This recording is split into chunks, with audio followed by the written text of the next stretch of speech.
It's time to take a stand and stop the sexualization of our children.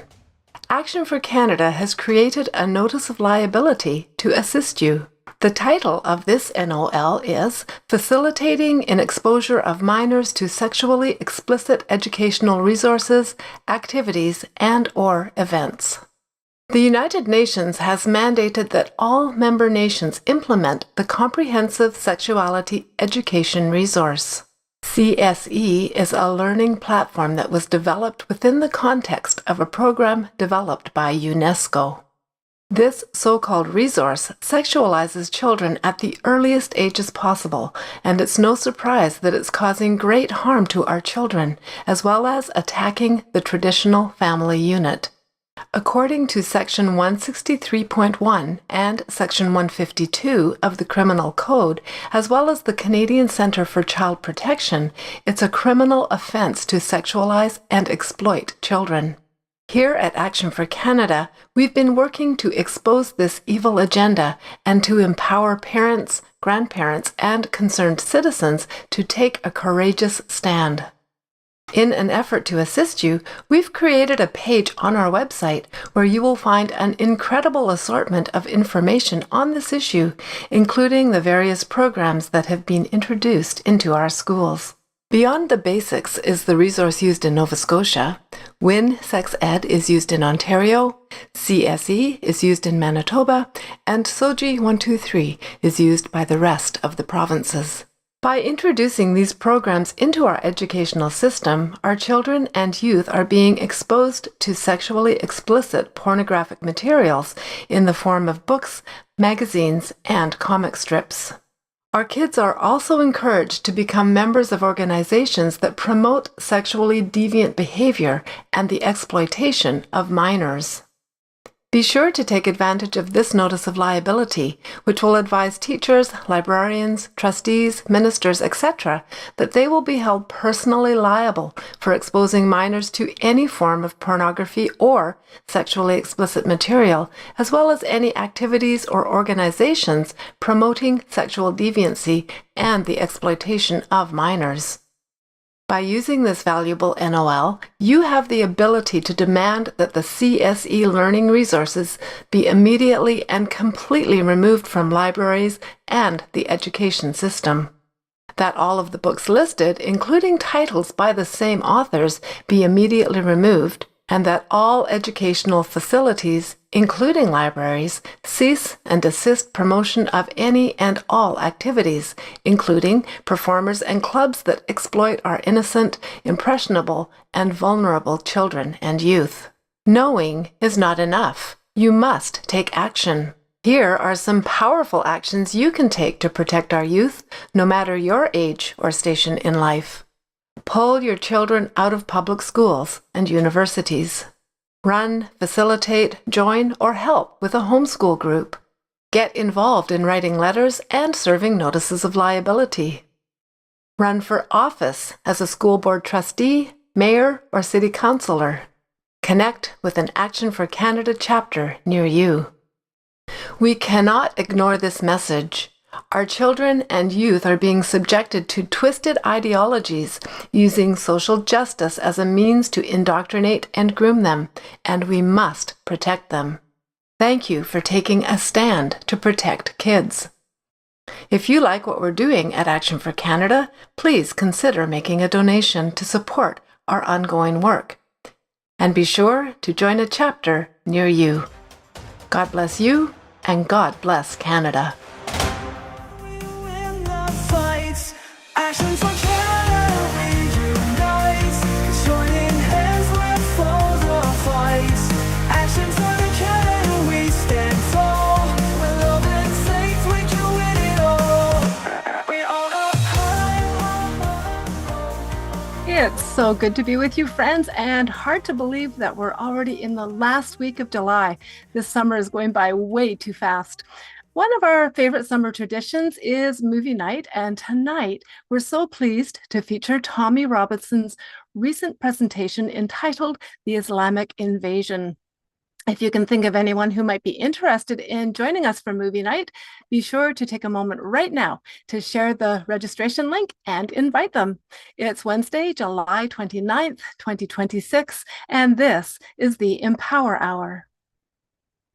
Action for Canada is a national movement reaching out to millions of Canadians and uniting our voices in opposition to the destructive policies tearing at the fabric of our nation. Through call to action campaigns, we educate, equip, mobilize, and empower citizens to take action. We are committed to protecting faith, family, and freedom. As many of you know, political Islam is a threat to the sovereignty and security of Canada and the Western world. If you have any questions regarding this issue, or if you want to dive deeper into this topic, we invite you to head over to Current Issues on our website and scroll down to Immigration, Political Islam in Canada. Once you land on that page, you'll find an abundance of resources, including previous recordings of the Empower Hour, where Tanya discusses this topic with special guest speakers. As you learn more about political Islam, be sure to share this information with your family, friends, and on social media. If this is your first time joining us, it's my pleasure to introduce you to Tanya Gaw, the founder and leader of Action for Canada. For over 11 years, Tanya has been sounding the alarm and bringing public awareness to the many serious issues facing our nation, including tonight's topic concerning political Islam that is threatening our freedoms, our Judeo-Christian heritage, and the future of our nation. Will you all please help me welcome Tanya Gaw. Hello, Tanya. Hi, Heather. Thank you for that introduction and all your good work. I just love how you've already as well shown people where they can look for more information on Islam in Canada. And again, that's under our tab bar and then you just drop down under current issues and you will find the political Islam. So thank you for that, Heather. Have you guys ever had one of those weeks lately where it's like, holy smokes, a lot of stuff is going on, but you got to still keep moving forward? And how do you go about that process when you're being hit with several things? Are you calm and cool about it? Are you wondering why me? It's been a challenge. I've got to tell you, I'm having one of those weeks. And a week ago, exactly a week ago, my mom and I came up against a situation, and our TD bank accounts have been locked down. So we have been functioning without bank accounts for a week now. Hopefully tomorrow this is going to be resolved. They did it under, the umbrella of, that we're protecting you from potential fraud. And it had to do with my mom, who I happen to have my account associated with hers. So we've got joint accounts, and we did that out of a situation of, many years ago, if there was an emergency, would somebody be able to access my mom's account or my account and take care of our bills and finances, depending on if it was a medical emergency or how it went. So I'm only telling you this because we're going to be talking about more on this in the future, because Action for Canada has been trying to prepare you all, saying, necessarily if our money in the banks close down, if the stock markets collapse, how are you going to be sitting with your family? Will you have finances available to you to care for your family, buy groceries, and take care of things? And so a lot of that has been directed at bringing someone like Steve Merrill on the show. We've talked about precious metals, silver. Have you purchased precious metals? And it's just been a real reality check for me this week. We thought we were moving along. We thought we were following all of the protocols that were in place. And it's those testimonies that we've been hearing about more and more Canadians, where the banks are far surpassing in the overreach as far as how you spend your money, how you withdraw your money, how much control they feel they have a right to, what questions they ask you. And so I've become very well educated in the past week on what the limitations are of the banks in exercising what they think is their authority over how you manage your finances. And it's much more limited than we have been, told. And so I'm really excited about that, because I think this is going to lead to the next step of helping Canadians prepare for what may be coming in the future. Do you owe money on your visa? If your bank account is shut down, can you pay your bills? Are you using cash? These are all very, very important questions, and I look forward to educating you further on those.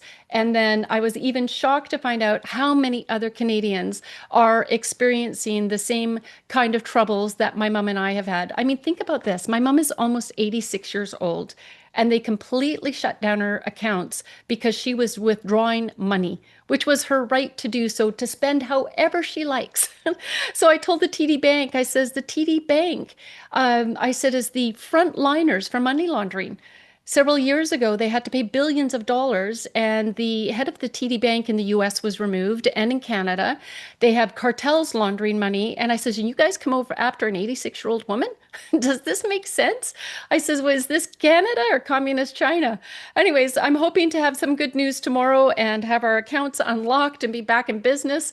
You can bet that we are all going to have to really consider the banking situation right now. I've made it very clear to them. I said, this is why Canadians are pulling their money out of the bank. And the woman that I spoke to today had said, yes, we understand that. And she had apologized profusely, even though that isn't going to change our situation. So stay tuned. Hopefully within the next few weeks, I'll be able to provide a little more information, have somebody on the show where we can carefully cover this aspect of it. It's great now that you have, purchased silver. We hope you've done that. That's the best, one of the best investments that you could possibly make. Again, I'm not giving you financial advice. I'm just saying that when the rocky times comes, how are you going to manage at home financially? And to have also your accounts in order, that if they were to shut down your accounts, how do you function after that? Do you have cash at home where you could go and grab one of those prepaid visas so that you could pay for, I don't know, something that you can't pay cash for? Like for instance, I had to take my mom to the hospital last week for some tests, and you go to do the parking and they've only got tap. Well, I happened to remove tap because I was like, there's been some fraud attached to that. So how do you do this? How do we go about surviving in a world that has sort of corralled us and moved us into a direction like sheep to the slaughter, all in the name of convenience and financial security? All right, so I didn't mean to go quite into that much detail about this, but it has been a shocking experience that I hope I can use my experience to help others become more secure in the future. So right now I'm going to share my page because before going into this presentation from Tommy Robinson, which I'm going to ask you if you could please, I know it's nearly 2 hours long, the presentation itself, but think what you're willing to spend 2 hours on.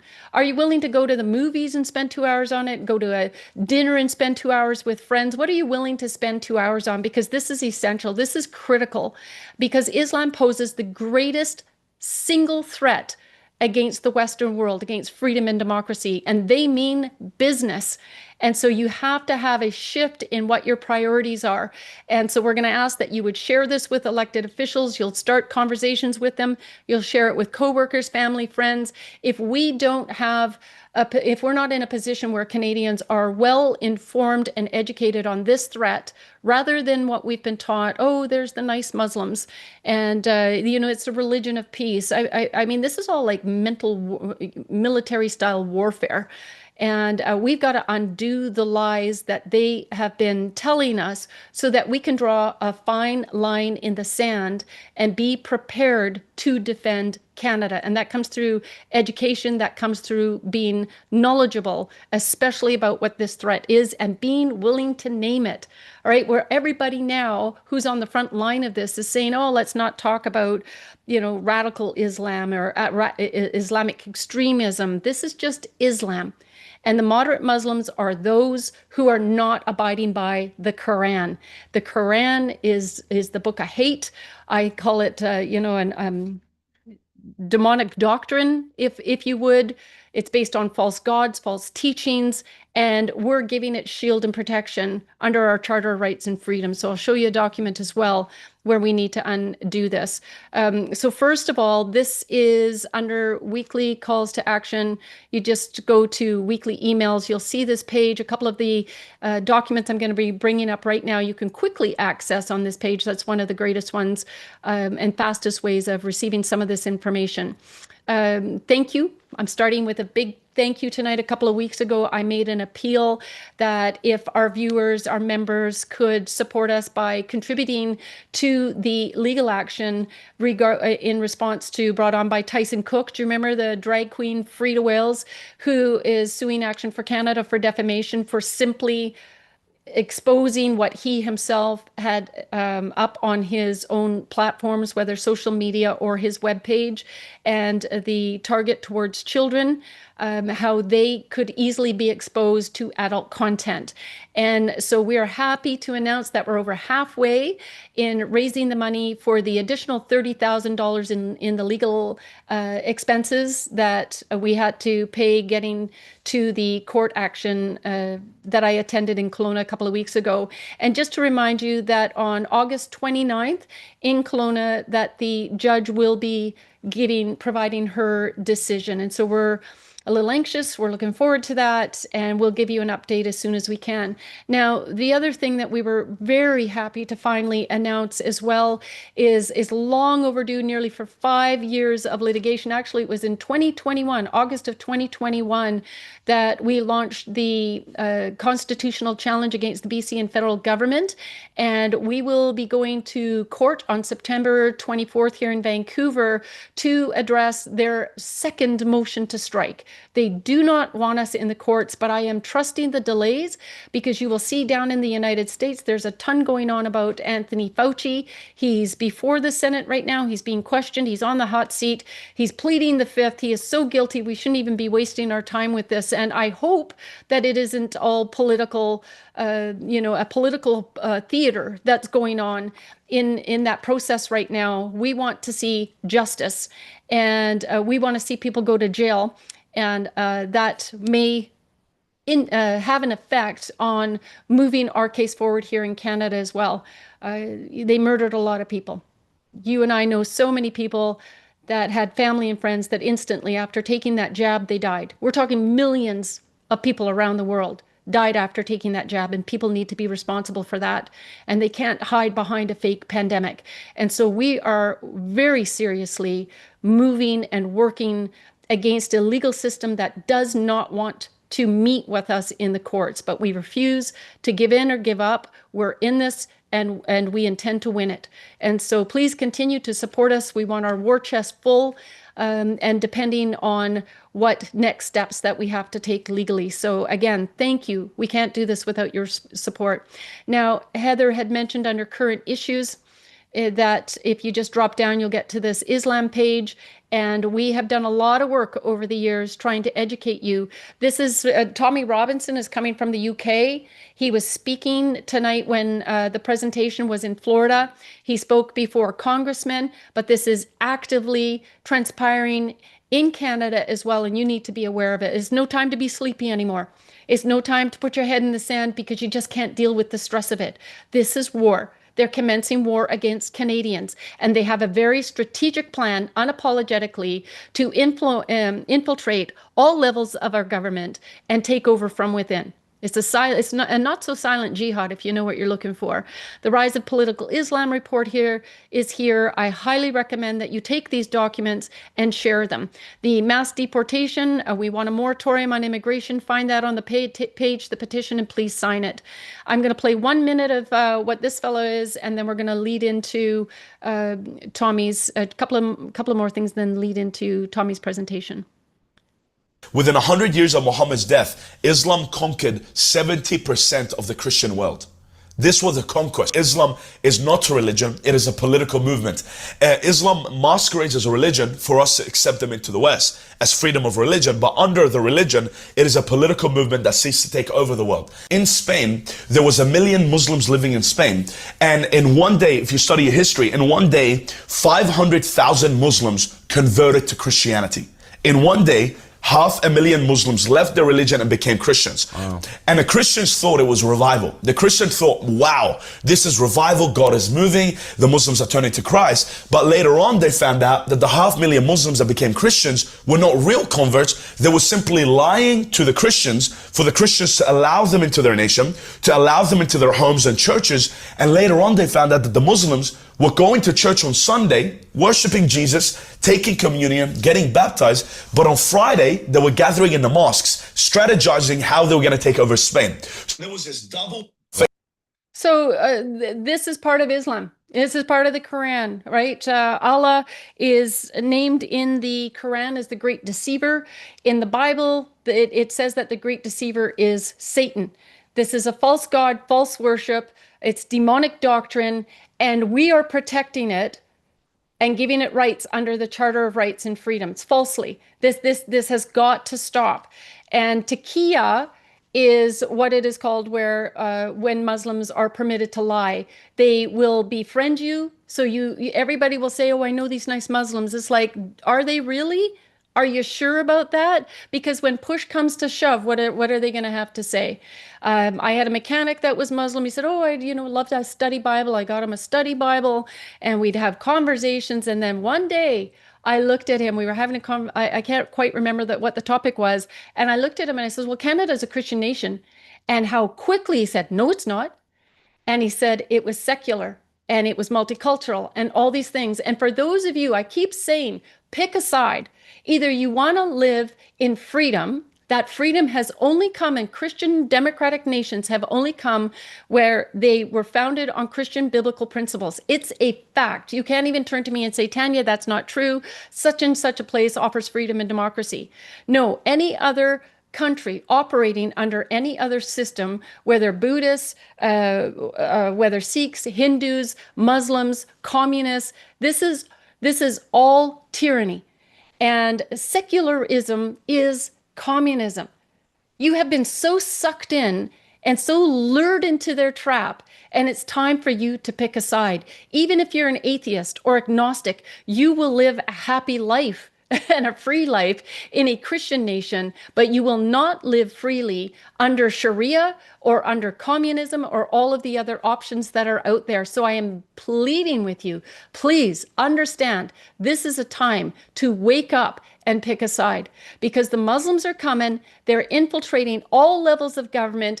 I've already brought this up before in the past with Manitoba. In Manitoba, the Muslims are constantly lobbying government to advance. And so they've lobbied the Manitoba government, who have foolishly allowed an anti-Islamophobia teaching from K to 12.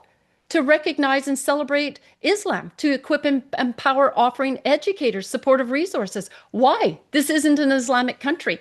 What a bunch of chumps we are. It is really time to put a stop to it.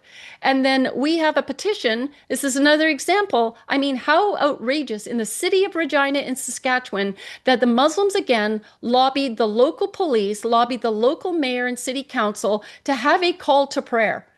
Who wants to listen to the whining Islamic call to prayer? How annoying is that on loudspeakers that you're forced to listen to every Friday? And then when there was backlash, they were like, oh, we just wanted to, be part of the community and introduce them to us. And I'm like, really?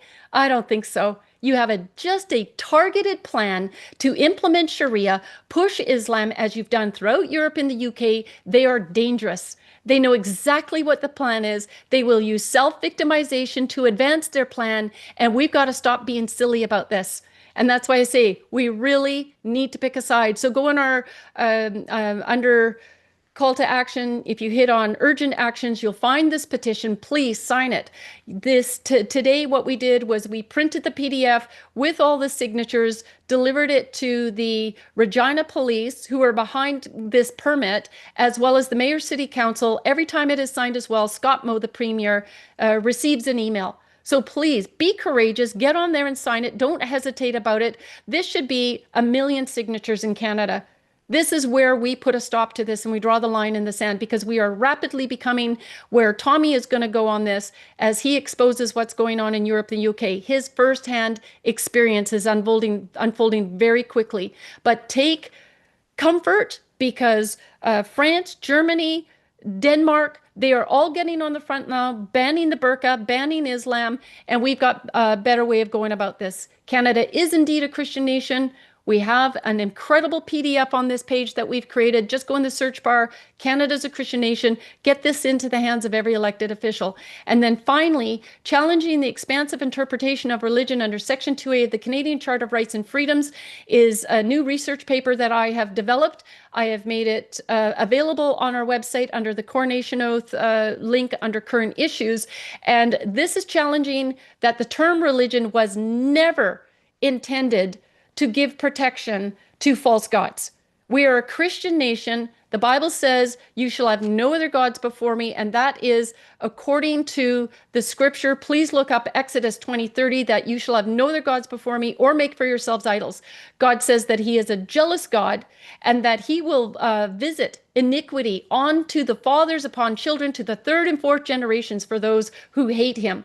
And what he means by that is for them who allow the false gods and the false teaching to come into their land, but showing mercy to thousands, to those who love God and keep his commandments. And that's why I say, please, my friends, pick a side. The very existence of our nation relies on it, and the future for our children. They're either going to die by the sword or they're going to stand in Christ. And to me, that's an easy decision. And so I challenge you as well and welcome you to make the right one. So Heather, back to you. Would you please introduce the show tonight? Thank you, Tanya. We are so pleased to be offering you another powerful movie night featuring Tommy Robinson's recent presentation at the University of Florida entitled The Islamic Invasion. Tommy is a British journalist, author, activist, and documentarian who has faced state harassment, threats, personal and business attacks, lawsuits, arrests, and imprisonment, all because he courageously speaks out about inconvenient truths and corruption that the powers that be don't want the public to hear. He calls on men to boldly take a stand to defend their families and the foundational principles that preserve our freedom and democracy. So now we invite you to sit back, relax, and get comfortable as we head over to tonight's featured presentation.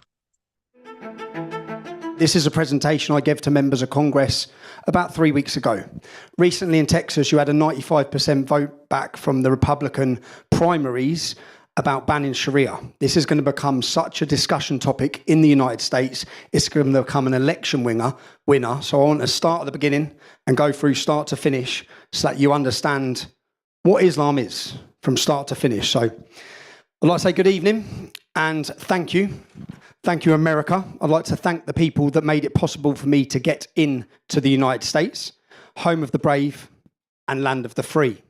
I want to thank Elon Musk, because Elon Musk gave me back my voice on X. He gave the British public back the opportunity for free speech. And I'd like to thank the brave students who have come here today and the gentlemen who have put on this event. I'm pretty disappointed. I think I'm slacking. Where are Antifa? Well, I must be getting weak in my old age. I'd expected some Antifa. But I want to speak to you today about the dangers of Islam and the dangers of Sharia law. But before I start, I'd like to introduce myself. My name is Tommy Robinson. This may annoy some people, but I'm probably the most watched journalist in Britain, possibly Europe, and maybe one of the most watched journalists in the world.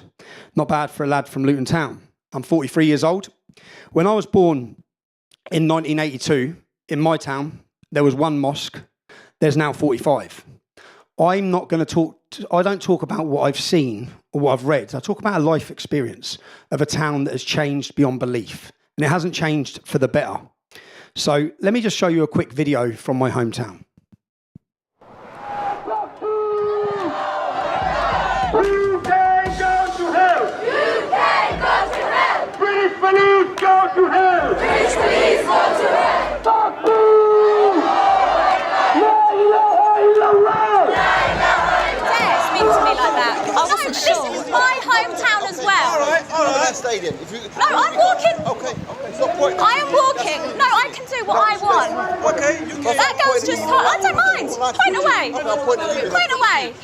Because you're not scaring me. Do you think it's fair that you should say British police need to burn in hell? That's a freedom of speech. If they wish to say it, they can say it. In Islam, doesn't it say that you have to respect the law of the land that you're living in? No. I thought it did. That's my hometown, the town I love, the town I've seen change.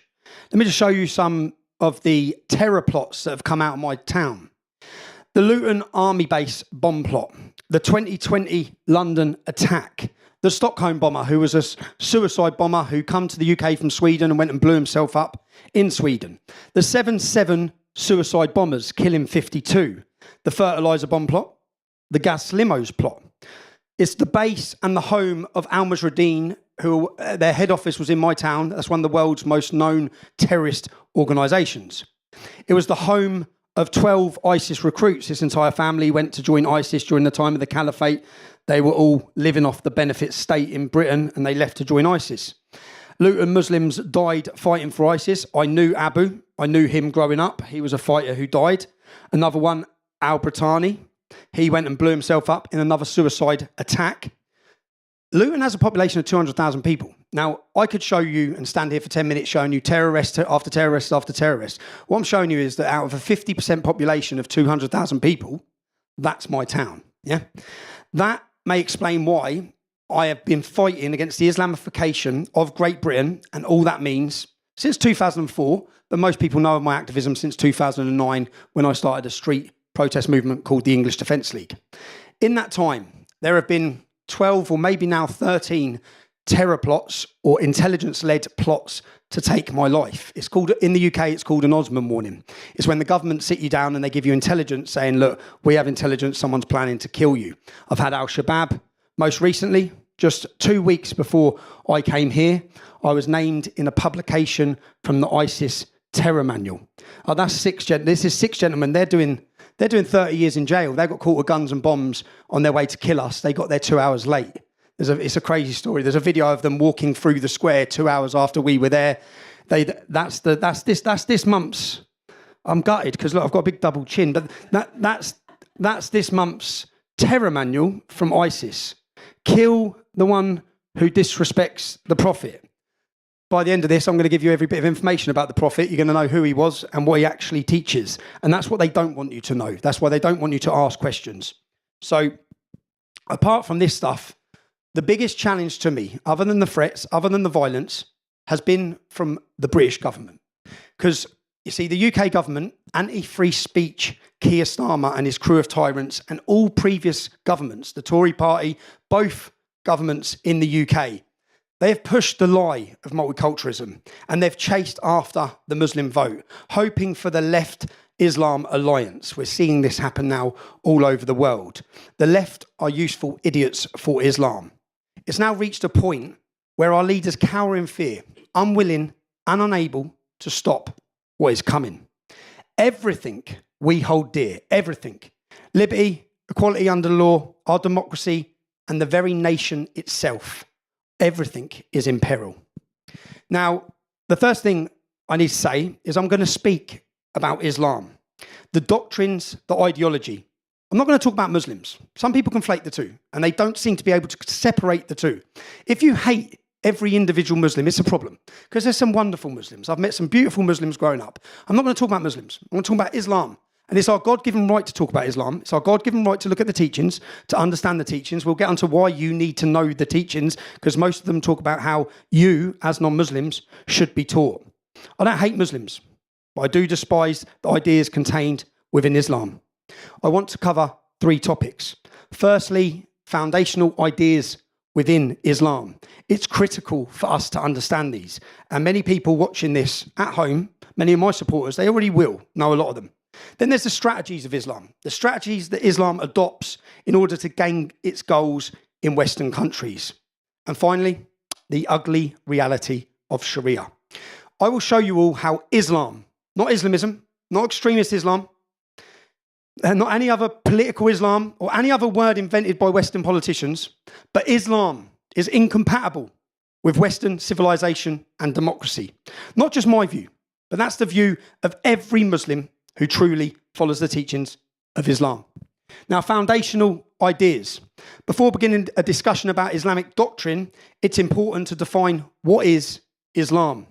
Failure to do this results in the usual accusations. I have a nice Muslim friend. Okay? Tommy, you don't understand anything about Islam. You're not a scholar. So we have to understand what is Islam. Of course, some people will straight away claim this is Islamophobia, another made-up word. But I'm sure all of you watching in this room and watching at home, you can decide on your idea of what I'm about to show you. Defining Islam protects us from being fooled by those who would have us believe Islam is a religion of peace. Do you know the term Islam is a religion of peace? Until George W. Bush said it after September 11th. It was never said. No Islamic leader, no religious leader will get on and prove your American leaders, your founding fathers knew what Islam was. But it protects us from those who wish to tell us it's just a minority of Muslims who hold extreme views. When we talk about Muslims who hold extreme views, this is Pew Research, yeah? So we talk about Sharia law, and people talk about, the minority, and it's the minority. 99% of Muslims in Afghanistan want Sharia law. 91% in Iraq, 89% in Palestine, 84% in Pakistan, 71% in Nigeria. The majority of Muslims worldwide want Sharia law. That means that every 100 Afghanis you've brought into your country, which Joe Biden opened your borders up to hundreds of thousands, out of every 100, 99 of them want Sharia law. They don't get to the American border or the British border or Europe's border and say, do you know what, I'm going to leave all my views at home. They bring those views with them. It's part of their migration, part of the Islamization. And let's see how many of them believe in...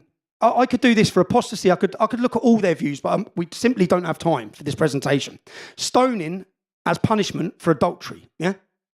89% of Pakistanis believe stoning's a sufficient punishment.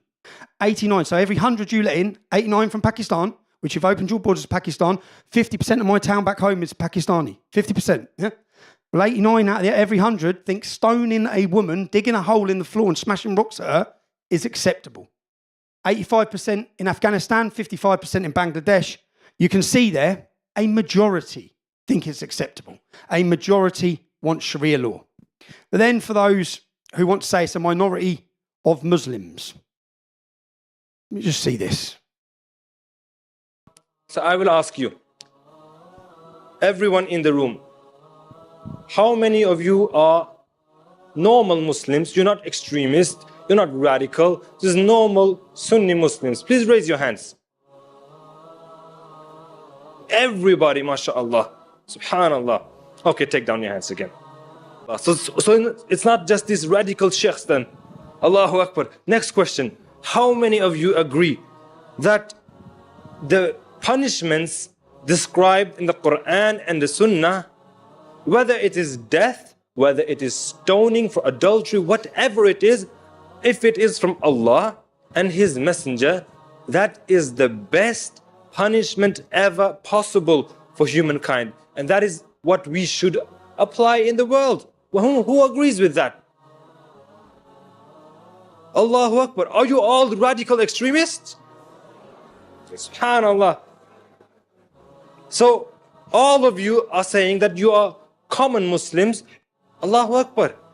How many of you just go to these normal masajids in Norway, the normal Sunni mosques? Please raise your hands.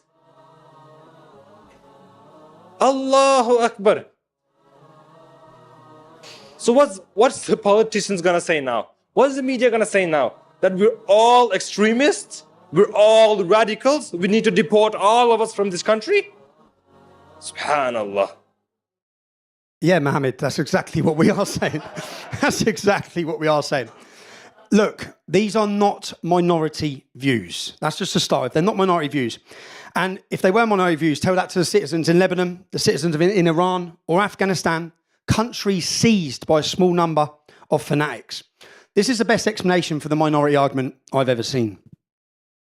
So why should we worry about the radicals, 15 to 25%?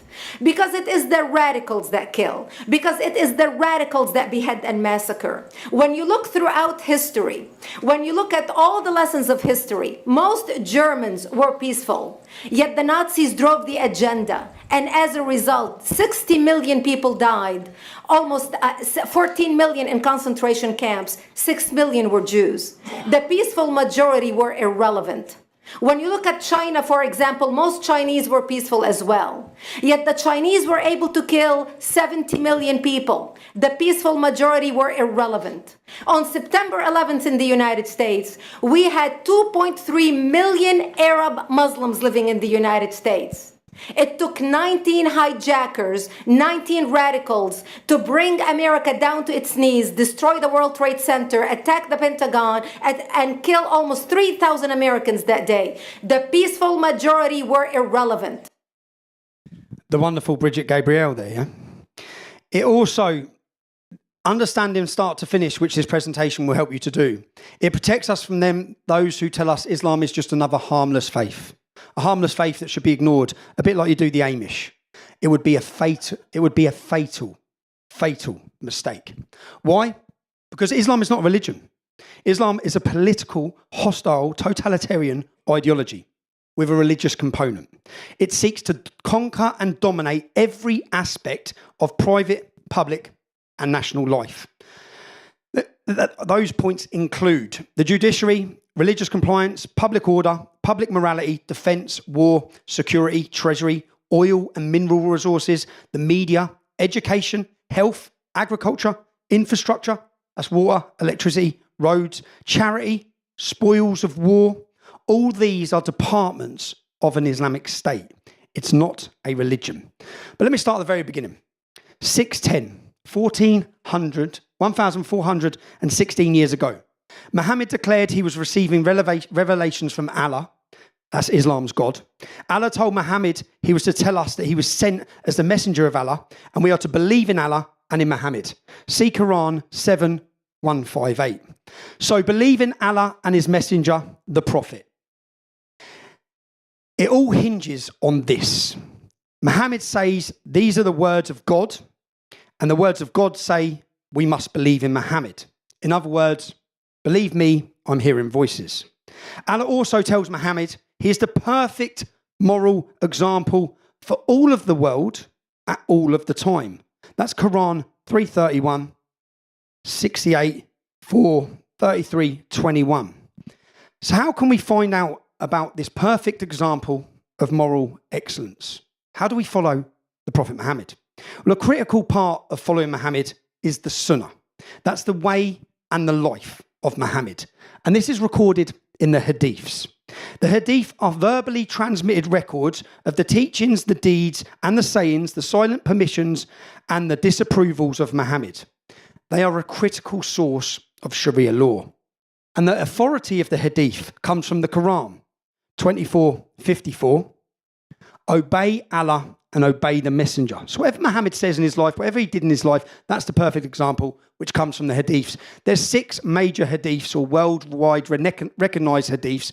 They all start with the word Sahih, which means authentic in Arabic. Finally, we have the biography of Muhammad, which serves as a historical record of the Prophet's life and the early history of Islam, and it provides us another reference for Sharia law.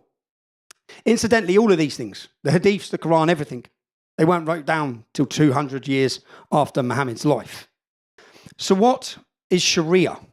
Sharia is Islamic law as defined by the sacred texts, and it's for all of mankind. That includes every one of you.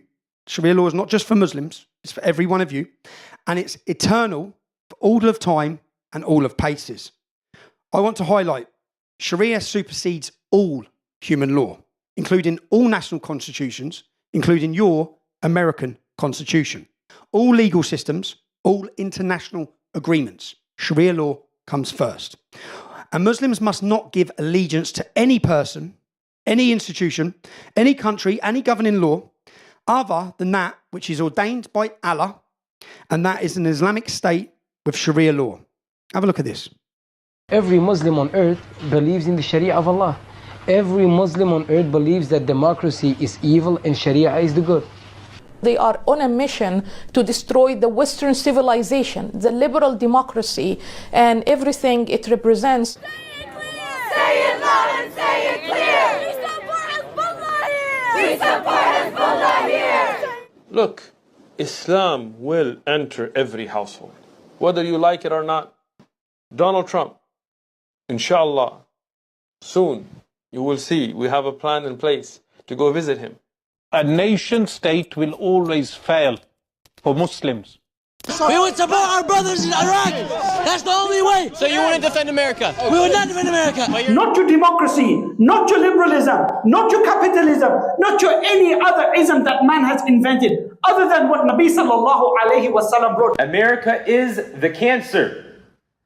America, the American government, secularism, democracy, capitalism, these are cancers. We stand in full solidarity. We stand in full solidarity with the Islamic Revolution. With the Islamic Revolution. What we as Muslims want to implement here in the United States, we believe the Constitution should be replaced by the Quran. First move that I will do, I will abolish the Constitution and I will establish the only logical and rational Constitution, which is the Quran and the Sunnah of Rasulullah sallallahu alaihi wasallam.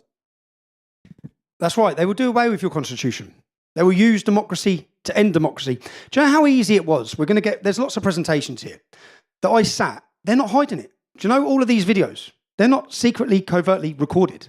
They're put up on their social media pages, on Facebook. In every state, in every mosque across the United States, talking of conquest, infiltration, deception, talking of ruling and governing and subjugating the non-Muslims of the United States of America. And here are Muslims, members of parliament in the UK, swearing by Allah on the Quran in our parliament. This isn't just happening. So every MP, and we're going to understand why this is a problem when you hear what Islam is, you see what Sharia is, and you see the goals and intentions and the teachings of what Islam tells them they must do. I swear by Almighty God that I will be faithful and bear true allegiance to her. I swear by... Also, our council meetings now across the country are opened up with Islamic prayer, not Christian prayer. And this is coming to the United States. Thank you, Lord Mayor. First of all, thank you to the chambers, to all members. This is the Islamic call to prayer.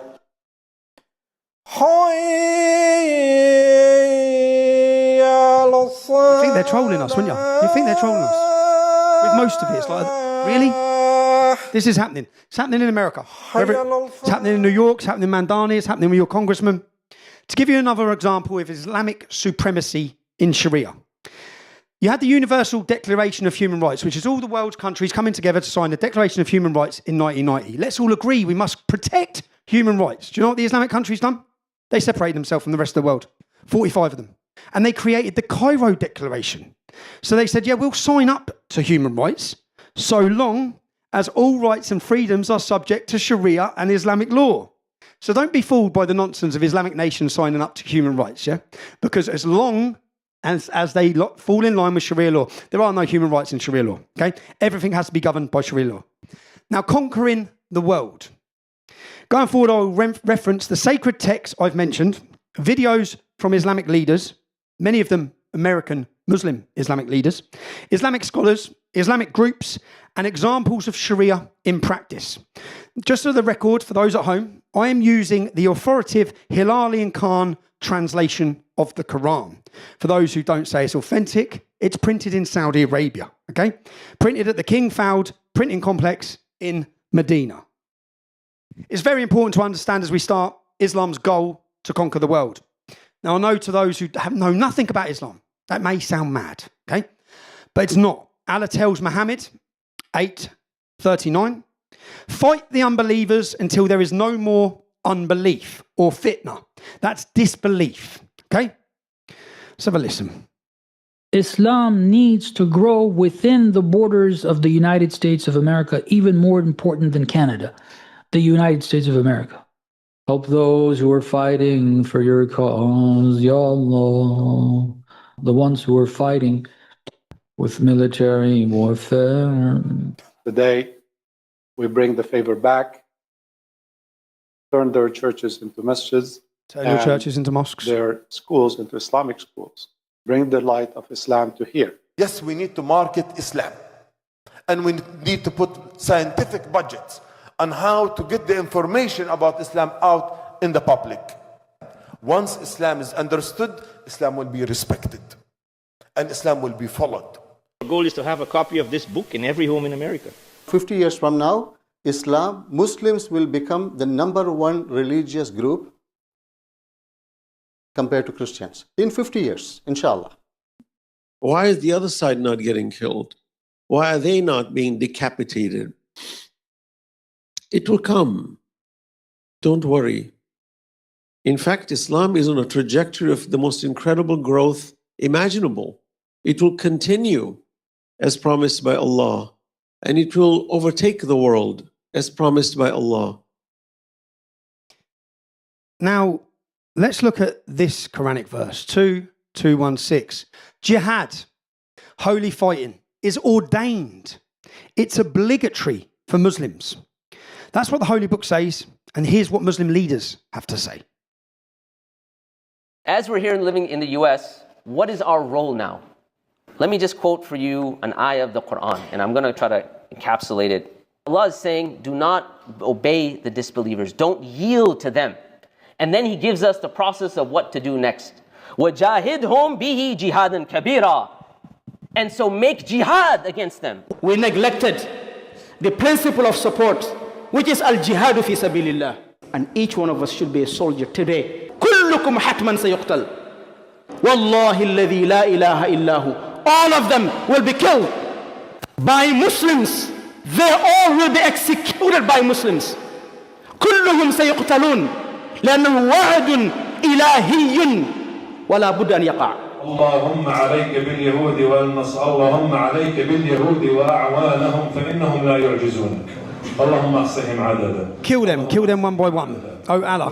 So he's praying in an American mosque in front of his congregation to kill all of us. We Yeah? no longer have knowledge of how the Prophet Muhammad ﷺ was a warrior. And this is really a consequence of post 9/11 dawah, where the Muslims have decided they were too scared, say we don't want to speak about the fighting aspects of Islam.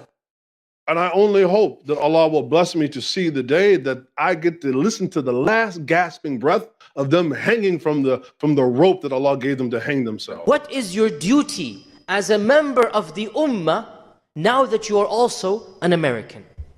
It is our physical jihad duty to fight the entire earth until we enter it into the Ummah. So you saw the Quranic verse there, jihad.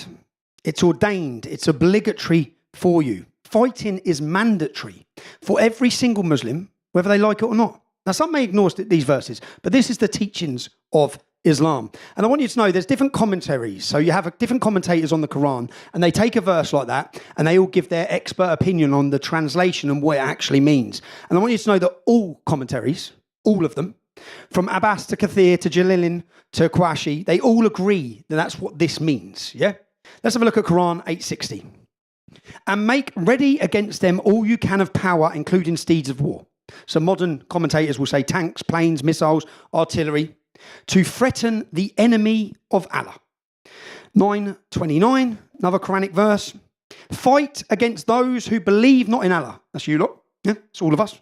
Until they pay the jizya with willing submission and feel themselves subdued. That's right. Muslims are commanded in the teachings to fight against all of us until you pay protection tax. For you who don't understand what jizya is, you can get out of this war or battle or be killed. You have to pay a special tax for protection to the Muslim community once you feel subdued. Listen to this, America.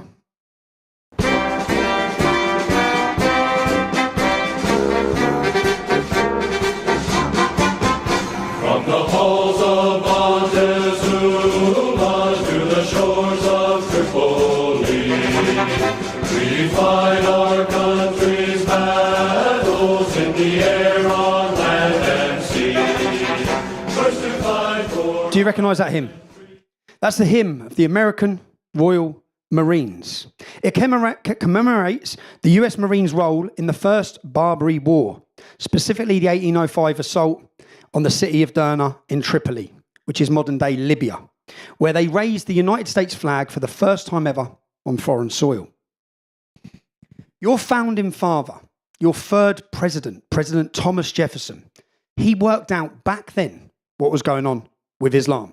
You see, he wrote Every time American ships were sailing, they were being attacked by Islamic pirates. Yeah? And he wrote to try and understand. So he wrote to Tripoli, and this is in his writing. Yeah? He wrote to say, why aren't they attacking us? We're not at war with these people. What is going on? Why do they keep attacking American ships? And he was told the Quran made it clear that non-Muslims who didn't acknowledge Islamic authority were sinners and war and enslavement was permitted. Let's read what he said. We took the liberty to make some inquiries concerning the ground of their pretensions to make war upon nations who had done them no injury. The ambassador answered that it was founded on the laws of their prophet and it was written in the Quran. Now, back then, you could speak honestly. We didn't have to listen to this nonsense about interpretation or Islamic groups or extremist this, extremist that. Jefferson understood it. Do you know what else Jefferson actually said? He said that this was the first battle of the United States of America. And if we don't keep our eye on this idea, that's Islam, it may end up being our last. Okay? He knew what was happening all the way back then. Do you know what Winston Churchill said? Churchill said, he actually said Islam in a man is like rabies in a dog. But he also made the point of saying that individual Muslims show amazing traits. But Islam has the power to bring Europe back to the Dark Ages. Sir William Gladstone held the Quran above his head in British Parliament, and he said, there will never be peace on this earth so long as we have this book. This book is a violent and cursed book. Okay? Previous war leaders, your religious leaders, your clergy leaders, they all understood. They all spoke openly and spoke honestly. And let me show you what a leading 20th century Islamic scholar, Maududi. Now, Maududi is a lead scholar recognised throughout the world. Again, this isn't Tommy Robinson's opinion. Yeah? These are the opinions of the Islamic scholars who are leading theologians across the world on Islam. Fight with those people who have become your enemies because you are trying to reform the way of life in accordance with Islam. But when they had established a tiny state at Medina, they were, for the first time, allowed to go to war against those who were opposing this reformative movement with force. Now, do you think, are Muslims in America, this is Epic City next, yeah? This is Epic City in Texas. Are Muslims in America trying to establish a tiny state in Texas and reform the way of life in accordance with Islam? No, the instruction there by the lead Islamic scholar in the world is to fight people who are defined as their enemies because they are resistant to the social reforms Islam brings. That is, they don't accept Islam. Why fight us? Well, look at Quran 2191. And kill them wherever you find them and turn them out from where they have turned you out. Disbelief is worse than killing. So that's right. Your unbelief in Islam, all of our unbelief in Islam, is worse than the killing and murdering that they are ordered to do. But don't worry again, 3 out of the 6 hadiths, these sacred texts of Islam, they give us all a way out of this. They tell us that you can save your own life and your property by converting to Islam. Yeah? That's the way out. Convert to Islam or we'll kill you. Try and stop Islam in your country, in my country, in any Western nation. You are the enemy by definition and you must be fought. This is Sharia. Strategies. So what strategies does Islam employ to achieve its goals in the West? Well, there are several, and they reflect the fact that Islam knows right now it cannot conquer Western countries through an all-out violent revolution. They would not be successful. Not yet, at least. First, migration, immigration. The Islamic New Year, Al-Hijjah, commemorates the journey Muhammad made from Mecca to Medina to flee persecution and to set up the first Islamic state. The word hijrah actually means migration. The Quran tells us again, 2:218, verily, those who have believed and those who have emigrated for Allah's religion. So emigrating is part of Islam's goal for Allah.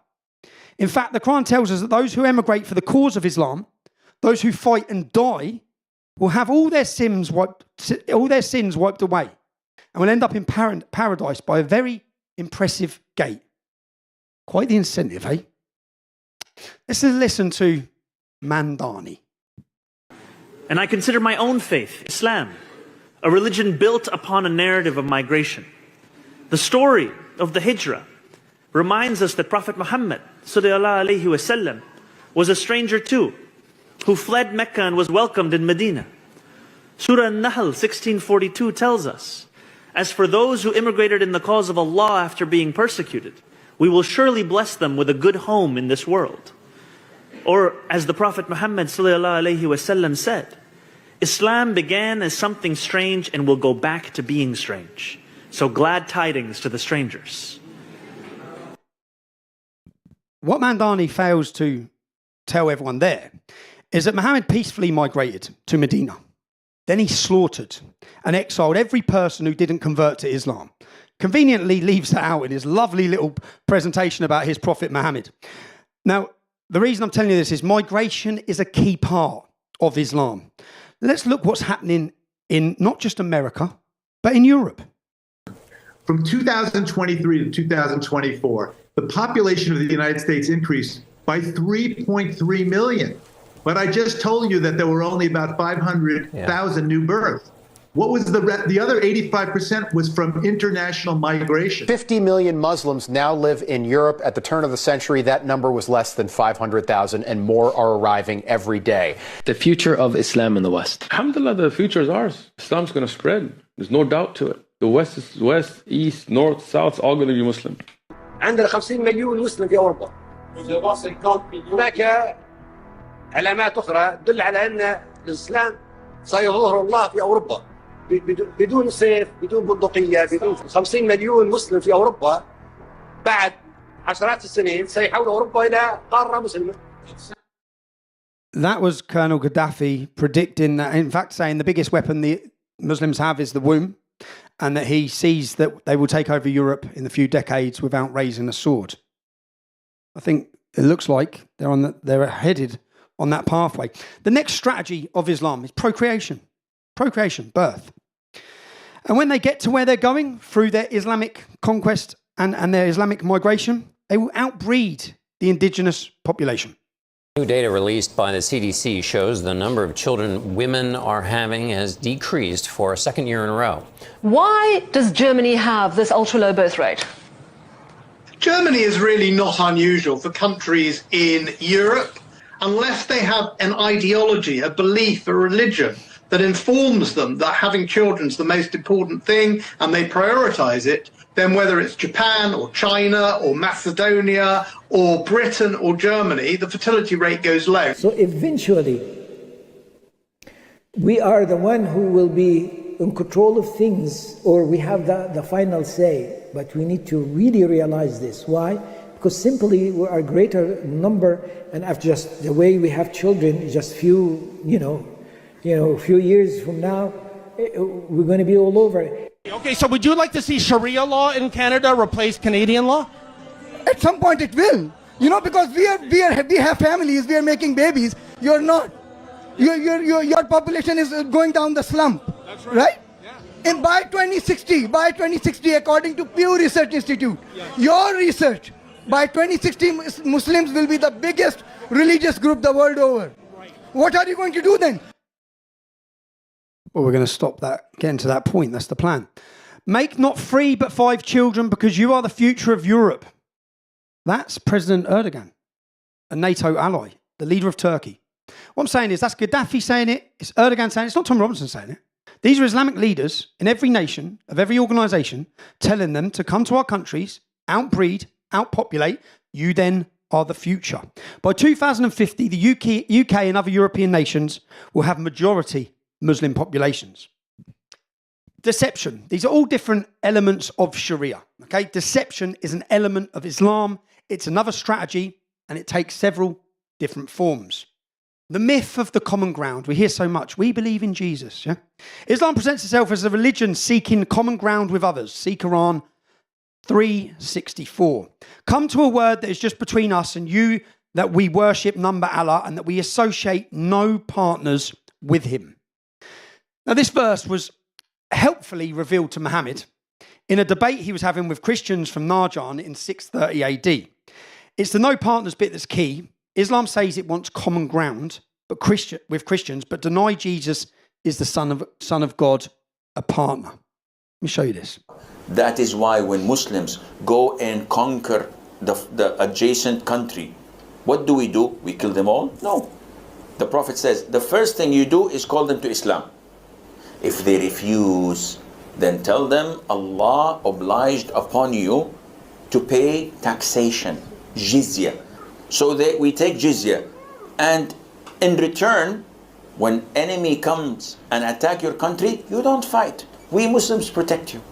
And you enjoy sitting in your homes and in your country and live your life normally. But the ruling is for Sharia. If they refuse, then we have to fight. And if we fight you, then we capture you, you become our slaves, and we take your land, and you take because you refuse, I give you two good options. This is the strength of Islam. In the coming 40, 50 years, when the Muslims become strong, as they're supposed to be, and they are focused and Islamically oriented. He gave you two good options, didn't he? I mean, come on, what's wrong with you? You could have just been our slaves. Now we've got to kill you. In the case of the Christians at the time of Muhammad in Najran, they wouldn't convert to Islam, but a treaty was signed, and they guaranteed the Christians security for their lives and their religion, their property, providing they paid that special tax, the jizya. It's a bit like when Barack Obama got in power and he went and gave Iran £1.7 billion in cash. I guess that was a form of jizya. That was a form of jizya. We'll pay you, you just crack on, okay? Don't develop nuclear weapons, we'll give you £1.7 billion in cash. We believe in Jesus. How many of you heard Muslims say that? It's a trick, okay? They don't believe in Jesus. It's a deception in statement. Muslims are taught to say this as part of their pitch to convert people to Islam. They don't believe in Jesus. They don't believe Jesus is the Son of God. They don't believe he died on the cross. And they don't believe he rose again on the third day. In fact, believing in Jesus is considered a form of shirk. That's associating partners with Allah. And that's the most serious and unforgivable sin you can actually commit. Forget the rape and murder. Shirk can occur in rububiyyah by association, where you say there is another creator besides Allah subhanahu wa ta'ala. He didn't want to be like the Christians. He didn't want to be like the mushrikun, the polytheists, the pagans of Mecca. He wanted the Muslim to be unique and distinct. The very first problem I see in America, Christianity. That I will love what Allah loves, and I will hate what Allah hates. When I go outside to make da'wah, I'm not going to go to a Christian to tell them, I hate you. For what? What benefit is going to get? Muhammad ﷺ didn't do it, and Allah didn't tell us to do it. But that does not deny the fact I do. And the Christians who are complicit and agree and support them, they insult Allah subhanahu wa ta'ala. Let us take these lessons and teach it to our children. Teach them to hate everything about kufr, the holidays, the dress, the manners, and everything. Shirk in Arabic means associating partners. It is the biggest sin in Islam. And Allah says in the Quran, in Surah Nisa, chapter number 4, verse number 48, Allah forgiveth not that you associate partners with Him. But anyone who associates partners with Him has done the most grievous, heinous sin. Associate partners with Him is the most grievous, the worst. Worst you can possibly do, believing in Christianity. Again, I could have sat here and give you hours worth of video footage from imams across the United States, in mosques in every state, but we're compelled by time that I can't do that. Now, let me tell you a story. When I was leading the English Defence League in the UK, we were a street protest movement, thousands of young men. There was clashes with the Islamic community. We were raising awareness of some of the problems that were coming out of towns and cities across the UK. I was contacted by Bishop of Pontefract. So under the Queen in the Church of England, there's a list of bishops. One of them, his name was Tom Robinson, crazily enough. The Bishop of Pontefract, he contacted me and said, we want you to come and meet a secret meeting with muftis and the Islamic leaders at a church in Derby in the Midlands in the UK. So I said, fine. It's a clear the air meeting. So I went to the meeting. I walked in, and before we walked in, the bishop was there and another pastor was there. And they said MI5 and MI6 believe these men are the future leaders of Islam in Britain. They were the leaders of the Deobandi sect of Islam. The Deobandi sect of Islam is what formed the Taliban, yeah? So they're very conservative, very radical form of Islam. So when we went in, it was a clear the air meeting, and we cleared the air. I told them exactly why we're angry, exactly why we're frustrated. But then the church leaders said, which you'll see happening across the United States because it's part of a policy of diversity. They said, we held a joint Christmas dinner. And I said, who did? Us, the Christian leaders and the Muslim community, where we're from, we had a big Christmas dinner together to bring the communities together. Great. That sounds great. Did you have wine? And they looked. I said, you didn't have wine, did you? So you had a Sharia-compliant Christmas dinner because you... Now, that's the reality of it. That's the reality because you had Muslims. They do not bend. You bend. You change your culture. You change your beliefs. If they want to come to a Christmas dinner, come to a Christmas dinner. But we're having wine because that's part of our culture and that's part of our tradition. But the warning is, do not be fooled by these diversity programs. Beware of interfaith dialogue. Islam will never, ever give an inch. Then we have... And it's important to understand all these different concepts for those who have no knowledge of what Islam is. Mudarat and Taqiyya. These are doctrines of deception. You see, Muhammad was known as the ultimate deceiver, and he teaches it. Islam teaches to deceive. Mudarat and Taqiyya. Mudarat allows Muslims, when in a minority in a non-Muslim country and society, Britain, America, to be outwardly compliant with local laws and values while internally maintaining something very different. Sharia-based identity. It facilitates the initial establishment of a separate Islamic society with a host nation by minimizing the friction when they are weaker in the early stages of settlement. It supports eventually transforming the host society into a Sharia-compliant one. It's what Muhammad did when he left Medina. It's what Muhammad did. In small numbers, we were nice, get the numbers, bang, we're taking over. Yeah? Quran 3:28. Let not the believers take the disbelievers as friends, except if you indeed fear danger from them. Listen to this. All those who believe, do not take the Jew and the Christian as your supporter and helper. Ba'aduhum awliya'u ba'd. For they are the helpers of each other. Want to be comfortable in America. Want to be comfortable living with the kuffar. So they do these things. This friendship of them with one another, that is not because of their love for one another, but that is based upon enmity with the Muslims. And whosoever will establish a walayat with them, such like friendship, which goes against Islam and Muslims. If that friendship of you is going against the believers, so then that is not allowed. Can a person keep a close relationship with his previous friends and colleagues before he accepted Islam from school, etc.? No and yes. No, they are not your friends, and they are not allowed to be treated as your friends. The yes part, you keep in relations with them to call them to Islam. But them being your buddies and your friends, that's problematic. You see, Muslims are not allowed to be friends with non-Muslims. You may have some Muslim friends at university, great. I had some growing up in Luton, yeah? But they're not following Islam. They're not following the teachings, okay? The teachings, I understand, when you see the teachings like this, it's why every single community in the UK or Europe where we have an Islamic community, there's no integration, no assimilation, there's no friendship. I challenge every journalist who ever come to my hometown of Luton, go out and find Muslims with a non-Muslim. Just find me one, other than when they're selling drugs to them or raping them. Find me one. Every group of white boys has blacks with them. Every group of black boys has whites with them. Yeah? We're integrated and assimilated. You'll find all Muslims. My school dinner table, you walked into the dinner hall, in the corner, 6 tables of Muslims. We didn't do that. This is the teachings of Islam. And Taqiyya, and you heard him say there, you can remain friends with them, but only to bring them to Islam. So it's false friendship. They're there to corner you, to convert you. Taqiyya is the practice of hiding your faith. You may have heard a lot of people talk about Taqiyya. It's the practice of hiding your faith, pretending not to believe to protect yourself from persecution, threat, or death.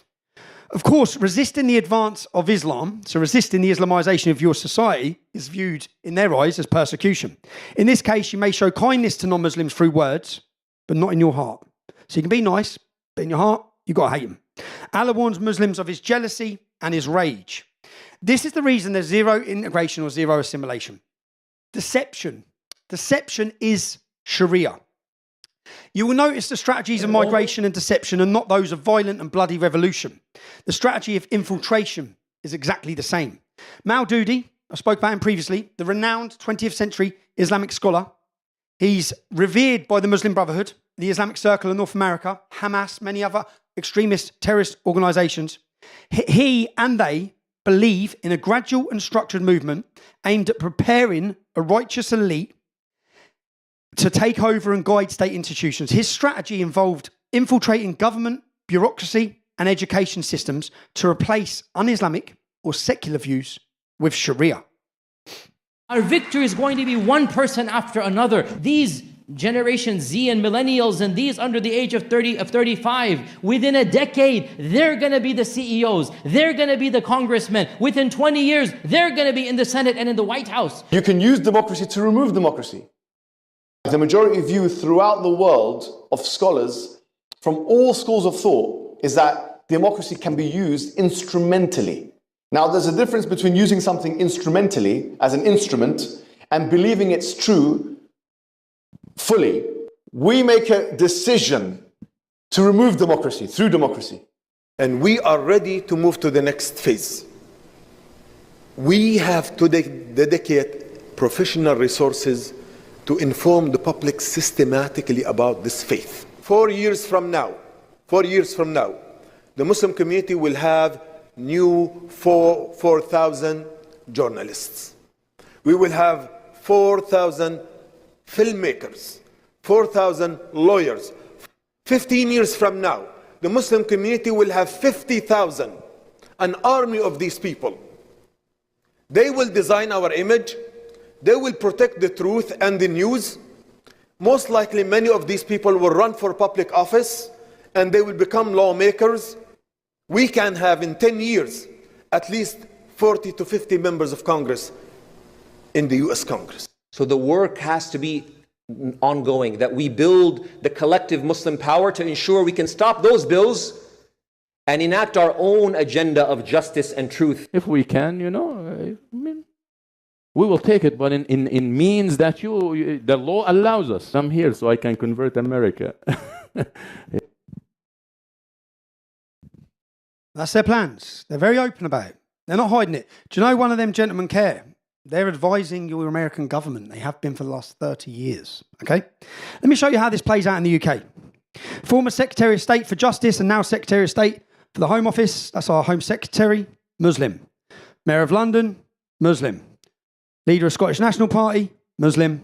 First former Minister of Scotland. Muslim. Chairman of Ofsted. This lovely gentleman is in charge of all education in Britain. Okay? Yeah. And I could... Mental. And if I had the time, I would go through every mayor across the UK who is now Muslim. These same plans are being implemented across the United States of America. In America, you have, Andre Carson, Ilhan Omar, hopefully not for long anyway, but Rashida Tlaib, Latifah Simon, and of course Mandani. The call to prayer across New York will be the least of your worries. مرحبا، أنا اسمي زهران ممداني وعم رشح حالي ليكون العمدة الجديد في مدينة نيويورك. بعرف شو عم تفكروا، شكلي كأني صهركم من الشام، بس العربي تبعي بده شوية شغل، بس بوعدكم إني رح أشتغل بكل جهدي. أنا منكم وإليكم، سنراكم. Hey, this is the only Muslim running for mayor.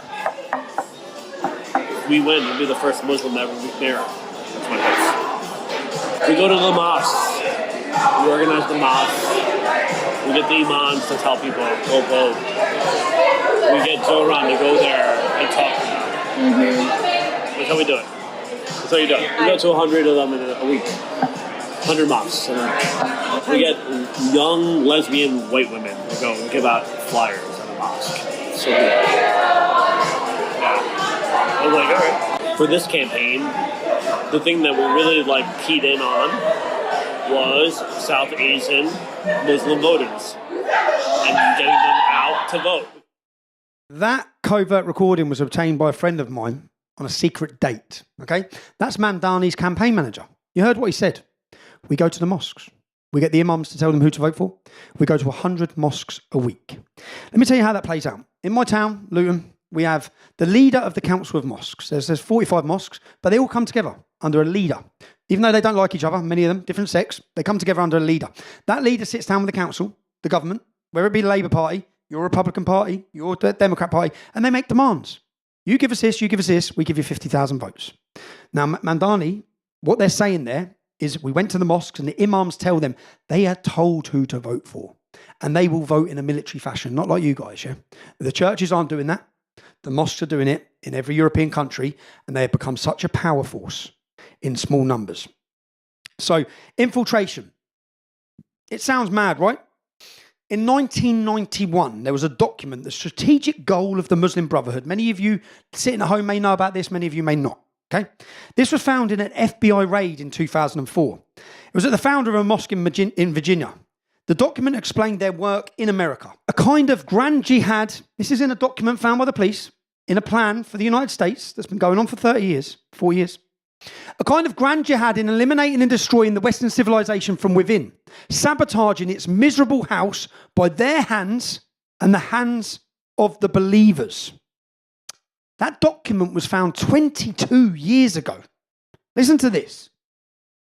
Our objective, our final objective, is to create our own Islamic systems, and not only create Islamic systems for Muslims, but to look at all the other people who are sharing this country with us as potential Muslims. And in that long-range process of making America Muslim, all of America Muslim, then we have to have some actual short-range goals and be very calculated about it, or else we will not accomplish our goals. 1989, C-SPAN, on the channel C-SPAN. They're not hiding this. They've never been hiding this. They're telling us quite clearly they will use democracy, they'll use our suicidal tolerance to destroy our Western civilization whilst we watch. Infiltration is Sharia. And the infiltration goes hand in hand with the total Islamification of your country. Start anywhere you like. Halal, for example. The entire UK food supply chain is halal. The UK has a 6% Muslim population, yet 30% of the abattoirs in the UK are halal. 70% of the lamb sold in the United Kingdom is halal, from a 6% population. Whether you want to eat ritually slaughtered meat or not, in the name of Allah, whether you want to or not, schools, hospitals, supermarkets, Nando's, Subway, KFC, Domino's, all halal. For me to eat in my town centre, I have no choice. It's halal. I was surprised when I recently visited Dallas in Texas to find that exactly the same is already happening there in Texas. That's the thing about Islam. It's not that they want freedom to live their way. They require you to live their way.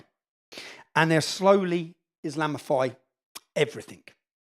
Education. We're in a centre of education now. Billions of dollars of foreign investment. Remember, the UK head of education standards is this wonderful gentleman. From the age of 6, every child in the United Kingdom, as part of national curriculum, every child has to visit a mosque. What's that look like?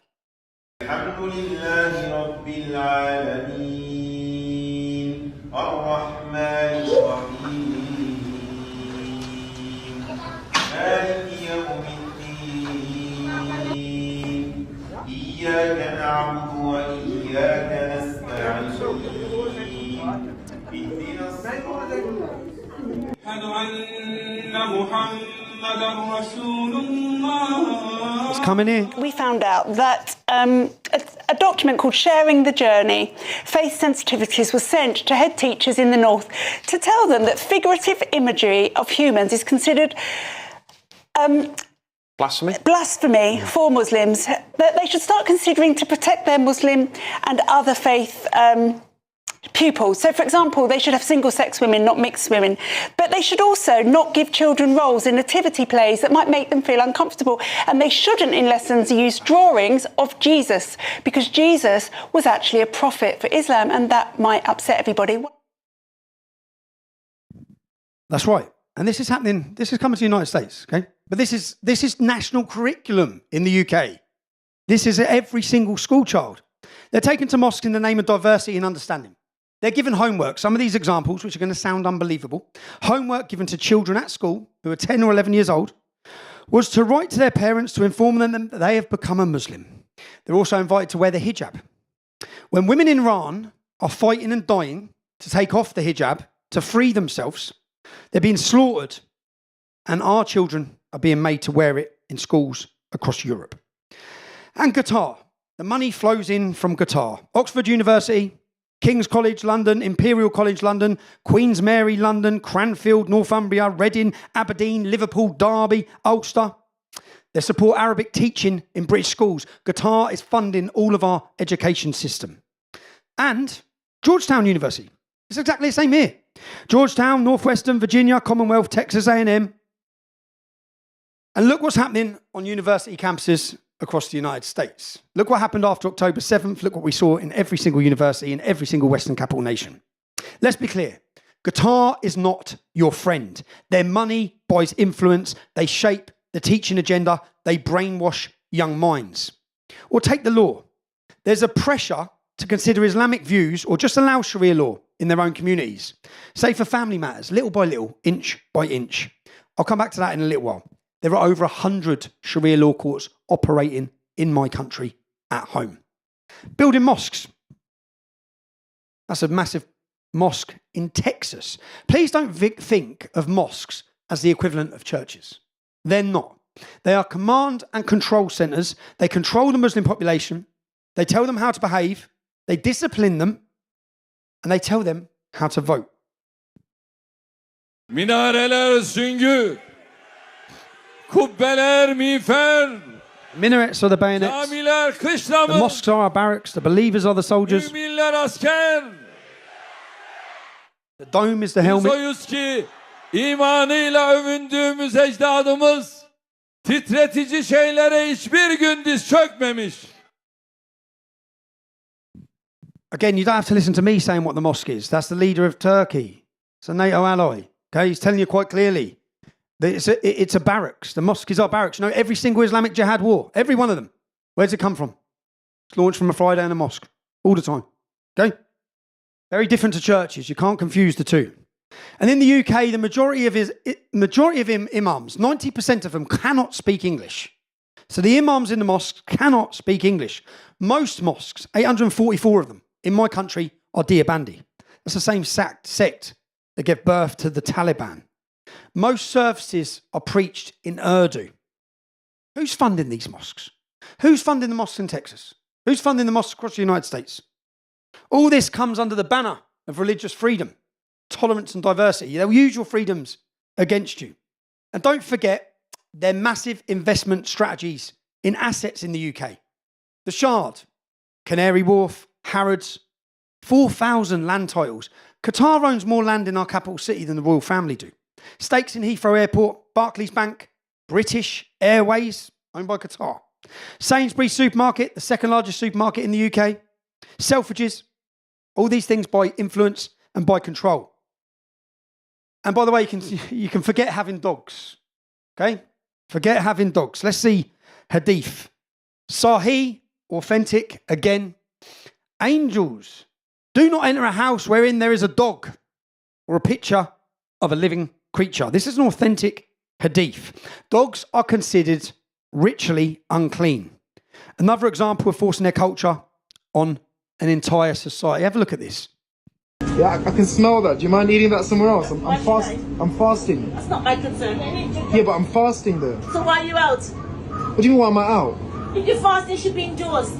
Yeah, but I'm eating my lunch and you come and disturb me. Yeah, What for? yeah, but I can smell it. زبارة يوضع أكسس والله جو يدخل حلو في ناس زonder schaamte والله. How come you're eating, boss? It's Ramadan, boss. Huh? Yeah, sorry, brother. It's Ramadan. This is no good. Ramadan. Muslim. I know, brother. I'm sorry. You're Muslim, yeah? No. Now, I could show you video after video after video. I'm trying to get you to understand that when it becomes a dominant Islamic community, you don't need the imams handing down the punishment for Sharia, because it will be handed down and confronted by the followers who want Sharia. Islamification of every aspect of your life. This is Sharia. Now, terrorism. Terror. Terror is a major part. Have a look at the Quran, 8:112. I will cast terror into the hearts of those who have disbelieved. That's Muhammad, okay? Sahih Bukhari, again, Sahih, authentic. The words of Muhammad, I have been made victorious with terror. It doesn't sound very much like Jesus Christ turned the other cheek, does it? Okay? Let me read you out these. Let me have a look at some events, just so we can look through Britain. The 7/7 bombings. The on-street beheading of Fusilier Rigby. The Charlie Hebdo journalist massacre in Paris. The Bataclan Theatre massacre in Paris. Brussels subway bombing in Belgium. The Nice truck massacre in France. Berlin terror truck in Germany. Attack in Parliament in London. The Ariana Grande concert, where 26 children were blown to pieces in Manchester. The London Underground bombing, 52 murdered. The London Bridge and Borough Market massacre. The Southport massacre. The throat cutting of Father Jacques Hamal in his church in France. The beheaded schoolteacher, Samuel Paty, who was beheaded for blasphemy whilst teaching children in a school in France. These are just a few attacks that make the news, but the mayhem and the murder are daily events. In spite of all of this, all of these attacks in my home country, all of the terrorism, all of the jihad, since the time of Winston Churchill, not one single member of parliament has mentioned, we have 650 members of parliament, not one has mentioned Islam. Not one has demanded an inquiry into Islam. Not one has had the discussion of Sharia. Not one. Not one with all of this evidence. That's the level of fear that is implemented. That's the level of self-censorship. Jihad and Sharia are being waged against us whilst everyone remains silent. In the UK, 91% of the people on a terror watch list follow Islam. That's 40,000 Muslims. 40,000 British Muslims on a terror watch list. Now, 3,000 of them are monitored 24 hours a day, 7 days a week. That costs £9 billion a year. It's just a numbers game. If we double the Muslim population, we'll have 80,000. We only have 70,000 members of our armed forces. Okay? Now, they make up 6% of the population, but 91% of the terrorists are on a watch list. In the past 25 years, 94% of all terror murders in the UK have been committed by Islamist terrorists, who also make up 75% of counter-terrorism caseloads. So does the Home Secretary share my concern that the PREVENT caseload is only 10% Islamist in nature? And if she does share my concern, what does she propose to do about that? A politician having this conversation just 2 years ago was unthinkable. As I said, 30 years we've had jihad and terrorism. Nothing. There's been a cultural revolution brewing in Britain. Something huge is happening. We can get onto this in the Q&A. But these questions are now being asked. Now, the point he makes, if 91% of terrorism is Islamic, how come 10%, only 10% of PREVENT load? PREVENT is an organisation set up by the government to prevent people being drawn into extremism and terrorism. It's a terrorism organisation, yeah? Let me tell you a story of about a young 16-year-old boy who went to Speaker's Corner. I know the boy. His name's Harry. He went to Speaker's Corner in London. Speaker's Corner, you have your constitution, so you all have free speech. We don't, okay? But we have one area of London where you're meant to have free speech. It's called Speaker's Corner. Now, he went there and his words were, Islam is violent. For that, at his house, counter-terrorism, PREVENT, this organisation, went knocking at his door. So I'm in a group chat with him. He's a young football hooligan, yeah? There's lots of young I'm in a group chat. And in the group chat, he said, counter-terrorism police have turned up at my house. His mum had a breakdown, crying her eyes out. She obviously thinks her son's involved in terrorism. All he said is Islam's violent, yeah? So why are 90% of the referrals ordinary English people who are opening their mouths and having a discussion? We'll get onto this. We have 30 arrests a day for social media posts, 12,000 a year for social media posts. Russia has 800 a year. Yeah? Social media posts. And that's coming here as well, because I've seen some videos of police knocking on doors about this as well. But why, according to the UK government, the people who... Do you know, when I sat down with members of Congress, I've gone through all their messages. Every single one of them would have been on a counter-terrorism, PREVENT, rethinking, re-education programme in Great Britain for their tweets. 100% with what they've said. Now, what does that do? When that 16-year-old boy and everyone he knows, counter-terrorism police have knocked at his door, it installs fear across the country. No one wants counter-terrorism police knocking at their door. No one wants them turning up at your work, do you? Because you've said something like Islam's violent. Well, they're terrified of Islam and what will kick off, because they should be addressing, we've just found out today in a report today that Axel Rudakabana, the man who stabbed 3 children to death, he had an Al-Qaeda manual under his pillow. He had ricin. We were told it wasn't terrorism. We were told it had nothing to do with Islam. And it took 3 months. They knew the truth.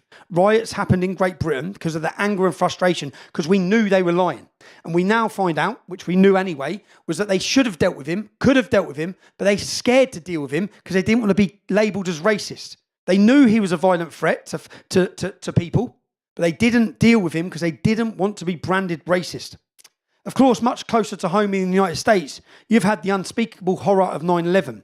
You've had the Boston Marathon bombing, the San Bernardino attack, the Orlando, Florida nightclub massacre, the New York and New Jersey bombings, the Ohio State University attack, the New York City truck attack, the stabbing of Salman Rushdie, the New Orleans truck attack. Recently, you had 4 successful terrorist attacks in 2 weeks. 4. You have a 1% Muslim population. It's a numbers game. If you had a 10% Muslim population, you'd probably have 40 attacks. That's the reality. I could go on. And there will be many more attacks on your soil. What do we do? What are we meant to do? What do they tell us to do? Light a candle? Hold a vigil? Carry on without addressing or discussing this problem? The problem is part of Islamic doctrines. My dear Muslim brothers and sisters, terrorism is part and parcel of Islam. To terrify the enemies of Allah, we should prepare ourselves. We're commanded to terrorize the disbelievers. And this is a religion, like I said. Commanded to terrorize the And the Quran says very clearly in the Arabic language, Turhibuna. This means terrorize them. It's a command from Allah. The community leaders have been speaking to the police as well because... Free Palestine! Free Palestine! But I think, apologies for the language you're hearing, but a sense of the anger, I think you can hear there. Yeah, Katie, I think Becky, I apologise. We need to leave you there, and Becky will have security. Hide the reality from the public.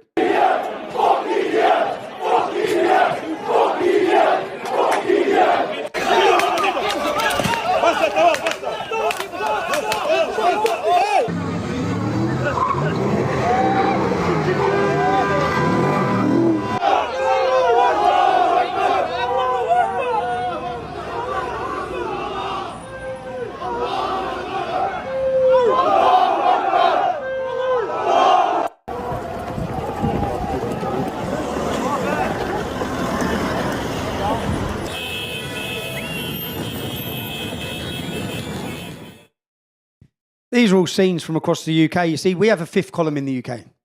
Once their numbers are large enough, once the Muslims realise the state is frightened of them, which it is, it's too late. The police don't act. They can't act. Their only option is appeasement. You know, last summer... Salam alaikum. In recent talks with elders and leaders of your community... Salam alaikum. Good morning, everyone. And thank you to the leaders and elders that have afforded me this opportunity to speak to you personally.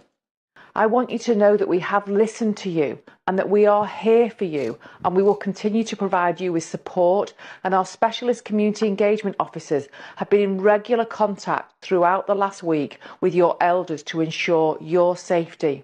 So I must say a huge thank you to the community elders and leaders of Moss who have played a key role in giving me support, information, and most importantly, guidance as to the impact that some of these protests have had on local communities. So I stand with you, and I ask you to make sure that the police deal with these issues. Every city, every council, every police force have surrendered in the UK. They don't know what to do. Do you know last summer when those Muslim gangs were rioting across the UK, there were no batons drawn on them. There were no attacks against them. They're treated totally different. In fact, if it wasn't for Elon Musk and X, no one would have ever seen any of those videos because they were never published. The news never reported it. They mobilised in towns and cities across the UK and they went out on the streets and they beat non-Muslims to the ground. They stabbed some and nothing made our media or our news. Now, Islamophobia. Islamophobia is a key strategy. Islam pushes for it. They are so readily offended by any criticism of Islam, probably everything I'm saying tonight, yeah? Even though I'm drawing you to verses from the Quran and I'm showing you what they're saying, not actually what I'm saying. They want to prevent any examination, any criticism of their ideology, which is the motherlode of bad ideas, in the famous words of Sam Harris. Criticism of Islam is branded as hate speech in the UK. You can get arrested. As I previously told you, 30 arrests a day, 12,000 prosecuted a year. The government embraces the term Islamophobia. Since I've been in the United States, they've passed a new SAR. And this is at the misguided hope of keeping the lid on dissent. The UK has implemented an Islamophobia definition. Everything I've said so far, quotes, facts from the Quran, showing videos of Islamic preachers would probably result in arrest. They don't even want us to be able to have the discussion on these problems. And it all has a chilling effect. It creates a spiral of silence. People see the consequences of speaking out, like I told you earlier about the 16-year-old boy at Speaker's Corner. People see what happened to him. Crushing dissent does not bring peace. It does the total opposite. It fuels anger in people who are not being heard. The majority of us whose lives are being destroyed. Many of you will know the same effect is already here. It's a genuine fear. Fear of being ridiculed, fear of being cancelled, and increasingly in the UK, fear of losing your job, or being arrested, prosecuted in prison. Maybe for some students, fear of losing your position in the university for speaking openly and freely. Your intelligence agencies in the United States, see, because speech is everything, and words matter. Let me just show you this. The CIA, the NSA, FBI, the DHS, the Department of Justice. Internal docs show entire intelligence community warned to avoid problematic phrases on Islamic terrorism. So Islamic organisations, extremist ones, who you saw some of them speaking earlier, have been lobbying your security services when Barack Obama was in, and they were successful in having the word jihad removed, Islamic terrorism, okay? Certain phrases, Islamic extremists, they don't want to hurt Muslims' feelings. You're not going to be able to deal with the problem if you can't even talk about the problem. It started with Obama, and then Biden doubled down. So let's just say it how it is. Islamic extremists have been advising the United States government on how they can talk about Islamic extremists. You're not even allowed to use certain language now or you'll counter-terrorism legislation. And when they say you, or I, or any of us, are Islamophobic, 64% of the Quran talks about us. We need an opinion on it. We need to understand it. It talks about how we should be fought against. It talks about how we should be subdued. How women, including our women, should be treated. Of course, we're going to have an opinion on their instruction manual that tells them how to conquer and subdue us. It's intimidation, the silencing, and it has horrific consequences. Islamic gangs raped their way through my country for 40 years. Thousands of young white girls raped, pillaged, murdered, tortured in every town and city, covered up by the police, social services, local councils, members of parliament, the government itself for over 40 years. I've made a 5-part documentary series called The Rape of Britain. It's a 5-part. You can watch them at trfilms.co.uk. But all of this has real geopolitical consequences. If you look now, which countries recognised the so-called Palestinian state? France, Britain. Why do you think they did that? They now have 5, 6, 7, 8, 9 9 million members of this community who demand, through threats of violence, through intimidation.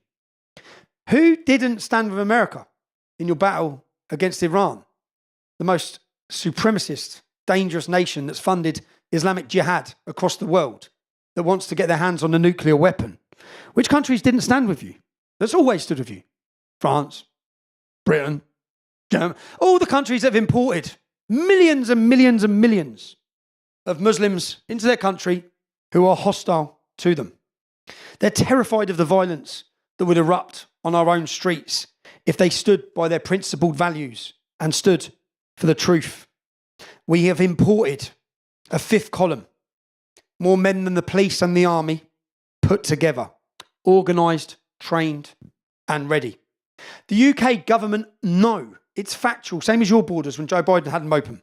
They were open to Al-Qaeda, ISIS, the Taliban, the Houthis, the Iranian Revolutionary Guard. These are all facts. We know they're coming through our borders. They're on our shores, they're armed and they're on our soil. Do you know ISIS? 4 times as many British Muslims in a 3-year period went to fight for ISIS than have ever joined our British military in 50 years. 4 times as many went to join. You know, in research in the UK on how Muslims think, 64% of British Muslims would not report on a fellow Muslim joining ISIS. That's the majority again. Every Western nation needs to recognise we're at war and take these enemy combatants out. Intimidation. Intimidation is Sharia, and Western civilization is at stake. Elements of Sharia. So let's now turn to the specifics of Sharia or Islamic law, because to implement Sharia is to establish Islam in the nation. It's happened in the UK. All the strategies mentioned, every one of them I've gone through, they're deployed in Britain. There's over 100 Sharia law courts or councils in the UK right now dispensing Sharia or Islamic justice. Now, the all-party parliamentary group, they've done a report and are commissioned by the Home Secretary in 2018, so 8 years ago. And their report concluded they have no idea exactly how many Sharia councils are operating in the UK. It's not a surprise. Cultural change is required to recognise women's rights. Their rulings are at odds with English law, but banning them is not a viable option. Sharia courts should regulate themselves. That's what the Home Secretary's report investigating these Sharia courts in our country, that was the advice. By the way, the panel of this group that investigated the Sharia courts, well, there's a Muslim theologian. 2 of the 4-person panel members, including the chair, were Muslims, and the named advisors to the panel were both Muslims. Genius. So the government instructed Muslims to tell us how to stop the Sharia law courts that they all follow and adhere to. Insanity. America, do not sit down with imams to work out how to stop Sharia law in the United States of America because they all want it. And in the UK, those Sharia law courts, they're still operating. Because under Islam, there can be no man-made law. There is only Sharia. I'm now going to briefly touch the 9 manifestations of Sharia that demonstrate it's completely incompatible with your current laws, your freedoms, your equality under law, democracy, and the nation state of America. I want to be fair. Sahih Muslim, one of the authentic hadiths, let's see. It is not permissible to take the life of a Muslim. Okay, sounds good. Except in one of 3 cases. The married adulterer, a life for a life, a revenge for a murder, and the deserter of his din, the deserter of Islam. That means if he changed his mind, by the way, yeah? So then you can kill him, okay? Islam is clear about killing other Muslims. You mustn't do it unless they leave Islam, or they're married and have sex outside the marriage, or revenge for murder. If you're not married and have sex as part of Islam puts it, illegal sexual intercourse, you just get 100 lashes. I guess that's fair. Where are the feminists? By the way, this is Islam. This is Islam. These are the teachings of Islam, it's the scripture of Islam, and it's the practice of Sharia.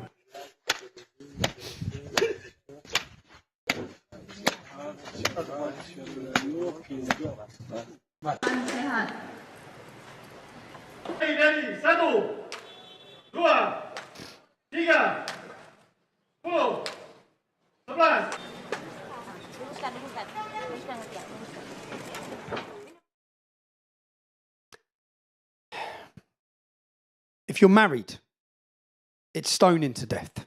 Listen to this. Her that she is punished and she is stoned to death. And according to the Sharia again, when it comes to women, there must be a hole dug in the earth, in the ground, and she must be covered up to the half of the body, so that her satar does not appear.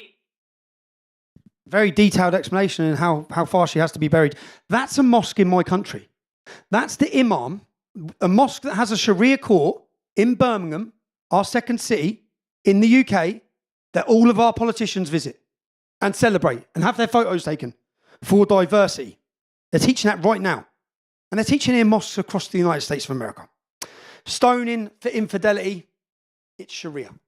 40% of British Muslims in the UK want Sharia. That's 2 million people that need to leave our country. Child marriage. Child marriage is a key issue. In chapter 65 of the Quran, that's the rules from Allah on divorce, and I'm going to say this slowly for you all. Verse 4 details how long you have to wait before marrying a divorced child who is so young they haven't started their periods. So they've been married and then they've got divorced before they've even started puberty.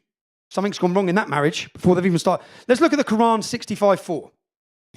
And for those who have no courses, periods, and they are still immature, their iddah that's their prescribed waiting period, is 3 months. That is Allah, Muhammad, telling Muslims how long they have to wait before they remarry a child that hasn't yet started their puberty.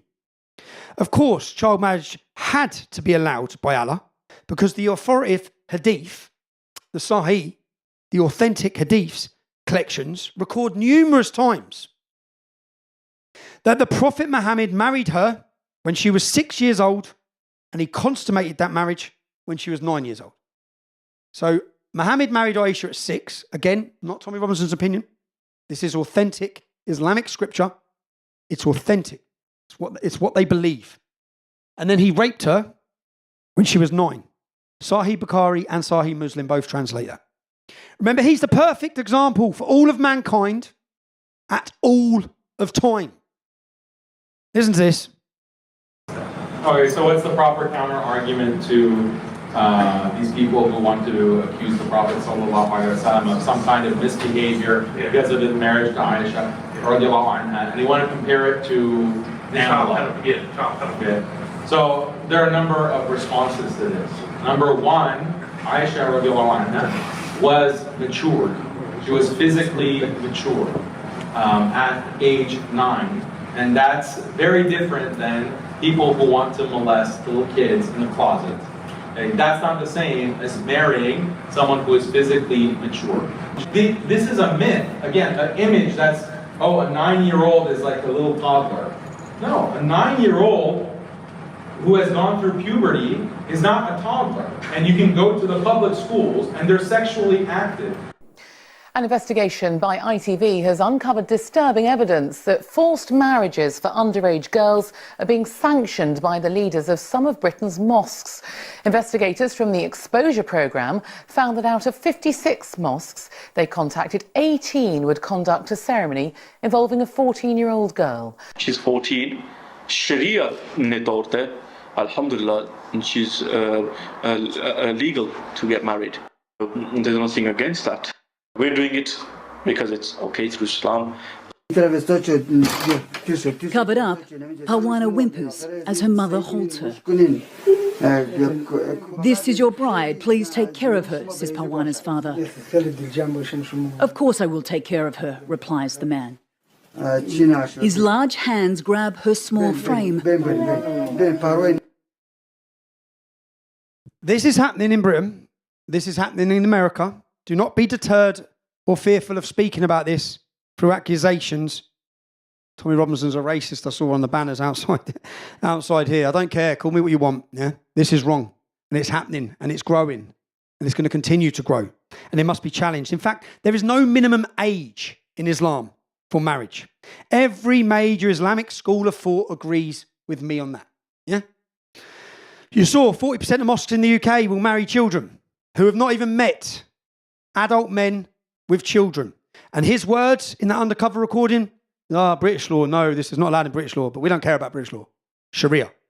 We care about Sharia. Child marriage is Sharia. Beyond sex and child marriage, what does Islam and Sharia, what else does it have to offer? Women's rights. There's a lot to say here. Muslims will tell you men and women are equal but different, which doesn't sound unreasonable, does it? Sounds quite fair. But let's have a look at what the sacred texts say. Quran 4:3. Husbands can have up to 4 wives, not the other way round. So we can marry 4 women, you lot, just one. My local imam has 3 wives and 14 children, and we're paying for every one of them, yeah? Quran 33:50. Interestingly, Allah told Muhammad that there was no constraint on the number of wives he could have. He had 12, yeah? Muhammad had 12. Does anyone else think some of the revelations from Allah are a little bit suspicious? Even his wife, Aisha, the child that he raped, believed it was suspicious. When Allah said Muhammad could have as many wives as he wanted, and he could put off sex with one to spend more time with another, listen to what she said. I feel that your Lord hastens in fulfilling your wishes and your desires, Muhammad.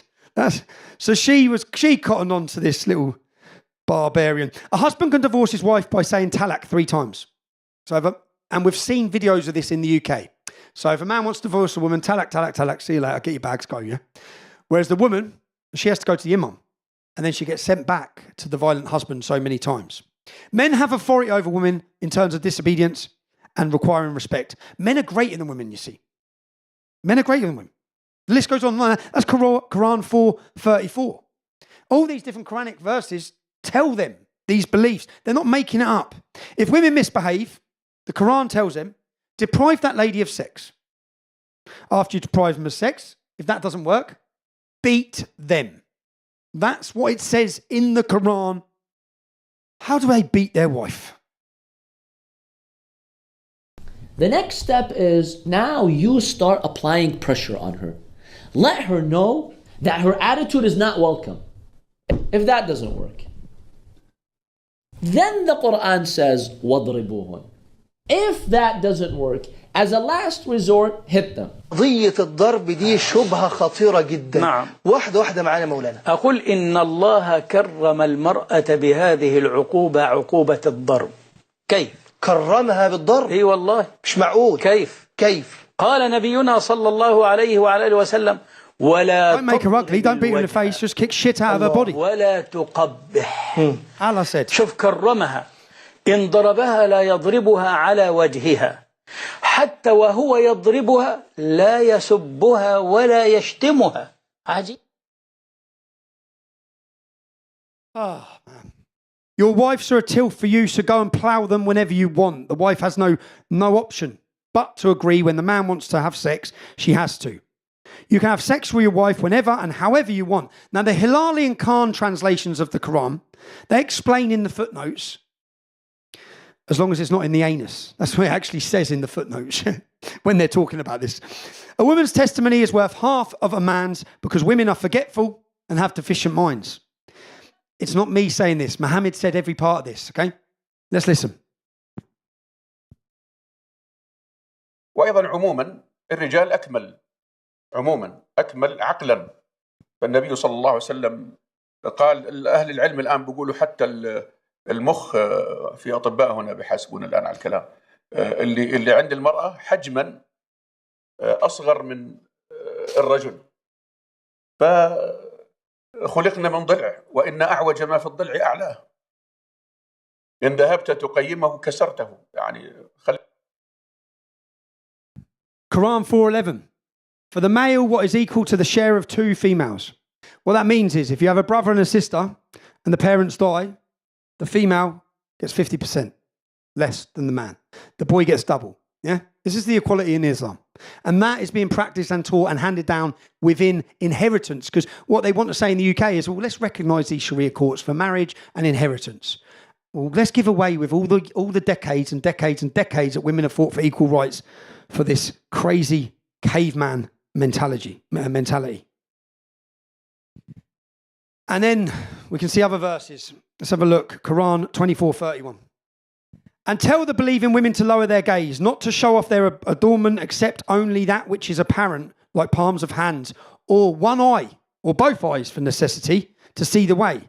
Let them not stamp their feet so as to reveal what they hide. Don't get your breasts jumping, right? This is the Quran.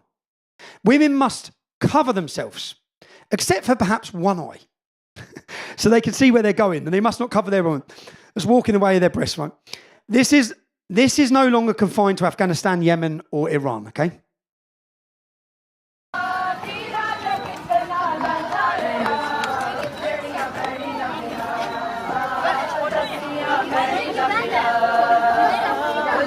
This is London.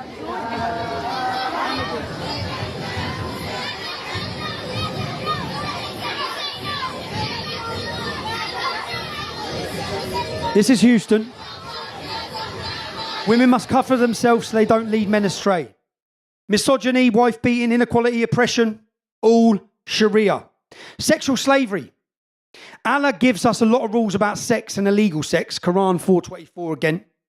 Also forbidden for sex are women already married, except those your right arm possesses. Again, Quran 70:28-30. Except with their wives and the captives, the slaves. So Muhammad tells them, Allah tells Muhammad, you can take sexual slaves. For them you are blameless. The Quran verse actually says it. The clear Quran says, or those living under your control. You're free. It uses the term malakat, to control or possess, which Allah also uses elsewhere in the Quran for the subjugation of animals. Allah reveals the attributes of Muslims who will be successful to include those who guard their chastity, except from their wives or the slaves that their right hand possesses, for then they are free from blame. Allah makes it clear chastity is to be guarded except in the case of wives or women that they possess, those under their control, in which case we can engage in sexual intercourse free from blame. All Islamic scholars, Abbas, Jalaluddin, the two Jalals, Maududi, they explain sex with women under your control is allowed without limit on numbers and without blame. The depravity of sexual slavery comes directly from these verses. All the actions you see happening, ISIS, Boko Haram, Rotherham, Telford, every city across the UK. Listen to this. A well-organized sex slave supply chain has now been exposed. Here's a report. The Islamic State did not just come to kill our women and girls, but they took us as war booty, as merchandise to be exchanged. Female slaves as having a secondary status, even below this, and that their consent did not matter in this relationship. They were fully owned, and the master had the right to all of the women. أصل الحرب من النساء هم ملك اليمين، بمعنى إن عشان أذلهم بيصبحوا ملكا للقائد أو للجيش أو للمسلم يستمتع بيهم كما يستمتع بزوجته. Now, Rotherham, the sex gangs, the rape gangs, all of these problems that are happening. Let me just give you some statistics. 3% Muslim men in the UK, 3% Muslim men. 90% of convictions of rape gangs. 90% from 3%. 30% of the UK rapists in these gangs are called Mohammed. Germany, 3.5% Muslim population, 54% of rapes. Germany's borders were opened in 2017. Between 2017 and 2022, rapes went up 45%. Austria, 4% Muslim male population, 50% of rapes, Muslim men. Paris, 77% of rapes last year in the capital, Muslim men. Sweden, 4% Muslim men, 63% of rapes.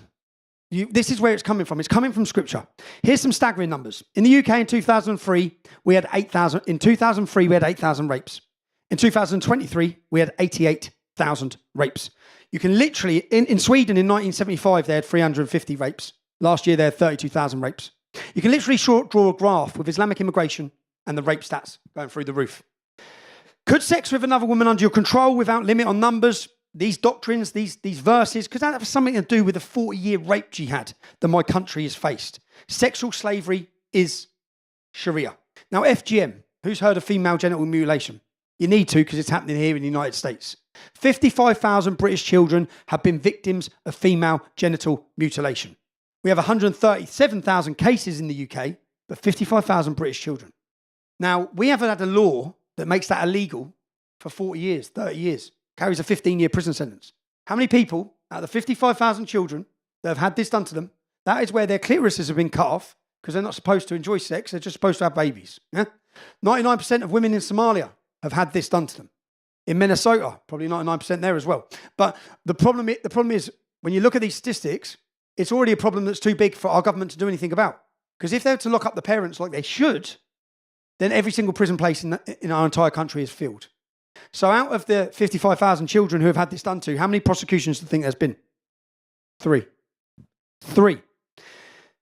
The UK government is so frightened it will not draw a line anywhere on anything with Islam. Anywhere. Children rape, FGM, terrorism, prevent, all the issues I'm talking about. Terror, misogyny, child marriage, sexual slavery, FGM. They're not the only benefits to society from Islamic immigration. Of course, we also have anti-Semitism. There's so many Quranic verses for this, but Quran 60:40. We have rejected you, and there has started between us and you hostility and hatred forever until you believe in Allah. Islamic doctrines require Muslims to hate Jews. More than half the Quran is concerned with the Jews. It declared them, this is what the Quran says about, it's perhaps for those reasons that Allah has cursed Jews as the worst of Allah's creation, forbidden Muslims from being friends or helpers of Jews, warned Muslims if they do, they are not real Muslims, and ordered Muslims to fight the Jews and the Christians till they submit, convert, or of course pay the jizya. Jew hatred is Sharia. Apostasy. You have to be killed if you leave Islam. There is no freedom of religion. You're not allowed to change your mind. Yeah? It's punishment. Let me show you a video here quickly. These are the faces of the British victims of so-called honour killings. I'm saying so-called because the word honour has no place in any discussion about murder and abuse. There are an estimated 12 victims each year in the UK, mostly young women, who are accused of shaming their family. We have people ringing that have had relationships that are disproved by family members. We have people who are divorcing and their family won't allow them, or their community won't allow them to divorce. There are around 5,000 each year across the world, largely from South Asia, the Middle East and North Africa. We have victims of forced marriage who are very concerned that they're going to be taken out of the country and forced into marriages. So many honor killings would remain unsolved because the family or community is not going to report it in the first place. There is collusion within that community or that family. They're going to stay quiet about it. Although the crimes committed in the UK are not as high as other countries, there's evidence that it's a bigger problem than we thought. Muhammad said, whoever changes his religion from Islam, put him to death. It's Hotel California. You can check out anytime you want, but you can never leave, yeah? In Afghanistan, Iran, Malaysia, Maldives, Mauritius, Nigeria, Qatar, Saudi Arabia, United Arab Emirates, and Yemen, leaving Islam is punishable by death. It's the same in the UK and other Western nations. Now, those honour killings every year, that installs fear into every other Muslim woman from enjoying themselves, relaxing, or experience freedom. Enslavement is Sharia. Church attacks. Now, between 2022 and 2024, there were 9,000 criminal attacks against churches in the UK. Do you know in that same period how many attacks there were against mosques? 2. Do you know the British government gave the Muslim community 60 million to guard their mosques? Do you know how much they give the churches? 5. Churches are burning in every Western nation. Doesn't even make the news. It doesn't even make the news. Now, let me have a look at Keir Starmer's tweet here, yeah? Because some builders walked into a mosque in Manchester. I am concerned to hear of the incident at Manchester Central Mosque last night. I know this will be worrying for the Muslim communities, especially during Ramadan, a time of peace and reflection. My thanks go to the volunteers and emergency services. We have provided 40 million in funding for additional security at mosques, Muslim schools and community centres, and we will continue to act to ensure. Let's see the next message. So 40 million quick. It wasn't a terrorist attack. It was builders. Police confirm incident not being treated as terror-related. The government, all of them, are pandering to them. Now, take a look at this. One part of town, Ramesa and his associates have set up so-called Sharia patrols to go out and discourage behavior that they deem un-Islamic. On this night, they stopped to talk to a couple of non-Muslim men who were in a park drinking beer, which is forbidden under Islam. Remove yourself away from the mosque. Go away from the mosque now. Muslim patrol. Muslim patrol. Don't be allowing us to puke outside the mosque. This is Muslim area. Do you understand? Do you understand what we're saying? It's a Muslim patrol. Muslim patrol. Move away from the mosque. I don't care if you're appalled at all. Muslim patrol. Muslim area. It's Great Britain. This we don't care. It's not so Great Britain. Not so Great Britain. Do you understand? Vigilantes implementing Islam upon your own necks. That's Sharia patrols in central London. So drinking alcohol, what you wear, being visibly gay or Jewish, walking your dog or eating during Ramadan. Sharia is enforced by street-level violent gangs. And when the cameras are off, that is a video of an American tourist. I showed you it because he's an American tourist being violently beaten and attacked because he walked through a Muslim ghetto with a beer. Sharia enforcement isn't confined to just Europe. Residents in New York say they're alarmed after seeing Muslim community patrols driving through their neighborhoods in what looked like police squad cars. New Yorkers say they're shocked after seeing Muslim patrol cars roaming their neighborhoods like police squads.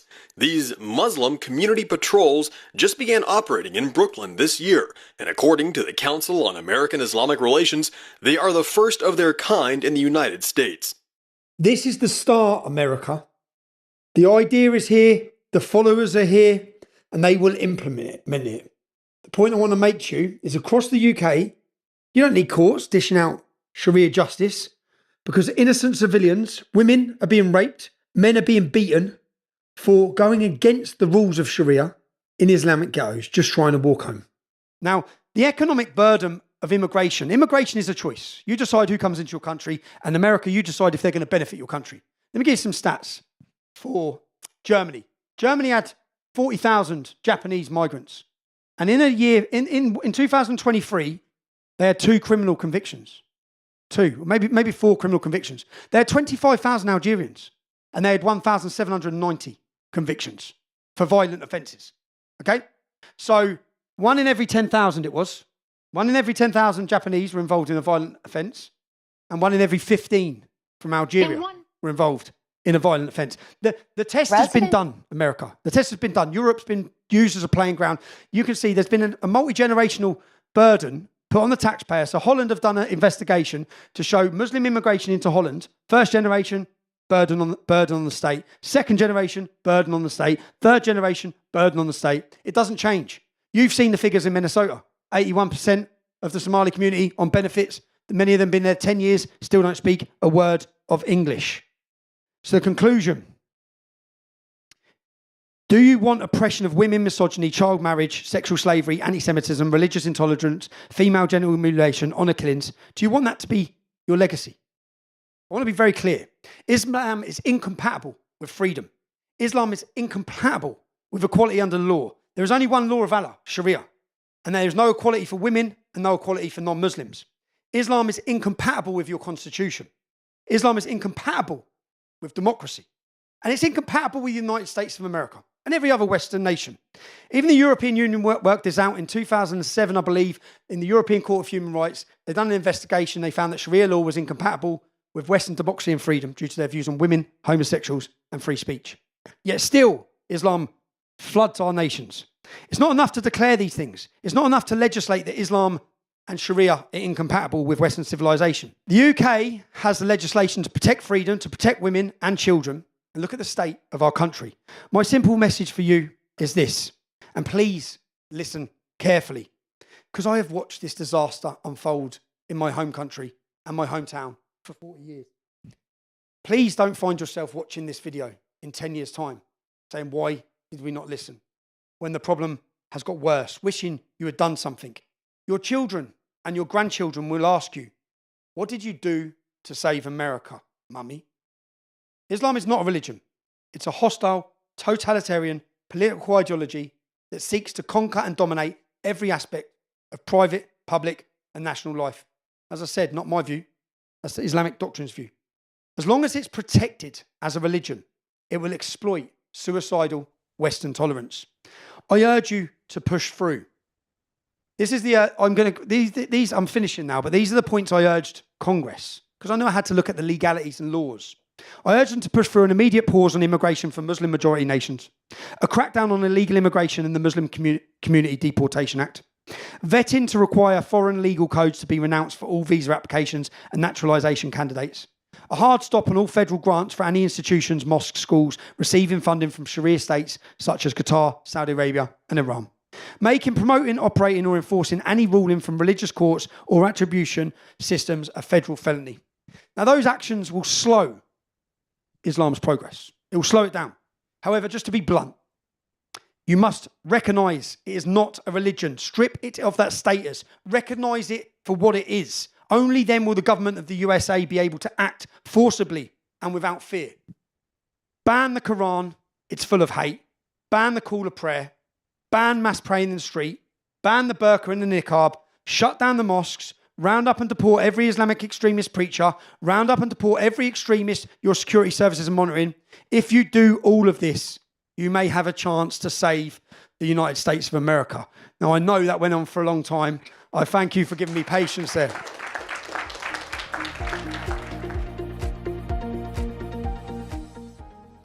Well, thank you everyone for joining us for this special presentation. You can see how important it is, just on Tommy's final words there, for Canadians to prioritize electing people committed to shutting down this threat. I've had Maxime Bernier on the show. He is on the front line. He's going to be coming out with new policy that I've been engaging with him on the threat of Islam. The Conservative Party refuses to touch this. I have lobbied many of the MPs, asking them if they would sponsor an e-petition to designate the Muslim Brotherhood as a terrorist group. They are refusing to take that step. Do you know what that would do in helping us move forward to keep Canadians safe? Another point, Tommy talked about the arrest of people who are publicly exposing the threat of Islam in the UK. I'm here to tell you that over a month ago, 2 plainclothes RCMP officers showed up at my door to advise me that I was being investigated under Section 319, subsection 2 of the Criminal Code for willfully promoting hate, they said, on the A4C website and on our X account. I vehemently denied it and said that everything was backed up with evidence. They had zero evidence to provide me, and I refused their offer to meet with them to discuss it further. I told them to provide me the complaint in writing with the specific details. Guess what? I never heard back from them so far. The fact is that Canada is a Christian nation, and we will not bow down and cannot bow down to Islam. Tommy has laid out the threats. I've done multiple presentations myself specific to Canada, exposing the growing threat here and how Islam is using the silent jihad to get into positions of government, to push their campaigns based on the fake Islamophobia and self-victimization. It is absolutely critical that we do not and will not be compelled to submit to Islam, and we must stop accommodating their demands. They need to integrate, assimilate, or leave. Islam is a threat to the safety and security of every Canadian, and therefore we must shut down all manifestations of Islam. That means ban the Quran, ban Sharia law, shut down every mosque, Islamic center, and school, all of which teach the Quran as their central doctrine. And as you have witnessed throughout Tommy's presentation, it is barbaric, violent, evil ideology that as the population of Islam increases, as the Muslims come to our land and outpopulate us, so the violence and the rape increases with it. This is no longer something where we should be silenced in thinking that we do not have a right to protect our nation. In the description, we will make sure that we post, along with this video, several links reporting on the threat of Islam, how it poses specifically to Canadians. These are reports that I've provided previously. I gave an overview at the beginning of the show, but they're no good sitting in the description. We really need you to provide these to candidates who are running for office. You need to know exactly where they stand on this critical issue. You need to provide it to sitting members of parliament, MPPs, MLAs, mayors, and city councils, because the Muslims are absolutely lobbying government every chance. They're not resting on this because their goal is world submission. Every single country they enter, they will not integrate, they will not assimilate, and so it's time for us. They've drawn the line in the sand. They've outstayed their welcome. If we don't learn from what's happening in the UK and Europe, man, are we foolish. And so we have a duty and a responsibility to defend our culture, founded on Judeo-Christian biblical principles. And so again, I challenge you to pick a side and then join us in the fight. The future of Canada and the next generations is relying on it. Heather, will you please come on and join me and provide next week's, what we're doing next week and the Bible verses. Thank you. And first of all, Tanya, I just want to say thank you so much for all the work that you're doing. And I also want to extend a thank you to Tommy Robinson and his team for compiling this presentation and giving us permission to share it with our viewers. And now I would like to ask you, our viewers, to share this video with your family, your friends, your pastors, your church leaders, and elected officials.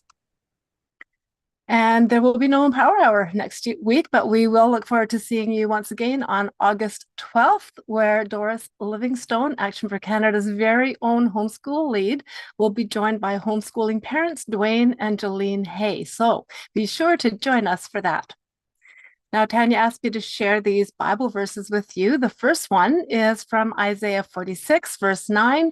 Remember the former things, those of long ago. I am God, and there is no other. I am God, and there is none like me. And the second verse is from Amos 5, verse 15. Hate evil and love good, and establish justice in the gate. It may be that the Lord, the God of hosts, will be gracious to the remnant of Joseph. So until we meet again, God bless you, and God bless Canada. In times of financial uncertainty, safeguarding your assets is increasingly important. In response to ongoing inflation, economic challenges, and market instability, many Canadians are adopting the timeless strategy of investing in precious metals. Historically, gold and silver have held their value, safeguarding your assets against economic turmoil. Action for Canada is pleased to announce our partnership with Steve of Sun City Silver, providing valued members of A4C with expanded investment opportunities designed to help you achieve your financial goals. Steve is an ally of the Freedom Movement, and he's offering members of Action for Canada exclusive access to some of Canada's premier prices. By leveraging his connections with Silver Gold Bull, you can access competitive rates for securing your precious metals. Silver Gold Bull is a trusted Canadian leader, offering live pricing 24/7 and boasting nearly 400,000 five-star reviews on Trustpilot. For an order of $5,000, be sure to indicate you're an Action for Canada member and receive a complimentary 1967 silver dollar, courtesy of Sun City Silver. Expand your collection further by referring a new customer who places a similar order, and Steve will reward you with a special bonus thank you gift. Your purchase with Steve is a dual investment. You invest in your future while simultaneously supporting the Freedom Movement with a percentage of each sale benefiting Action for Canada.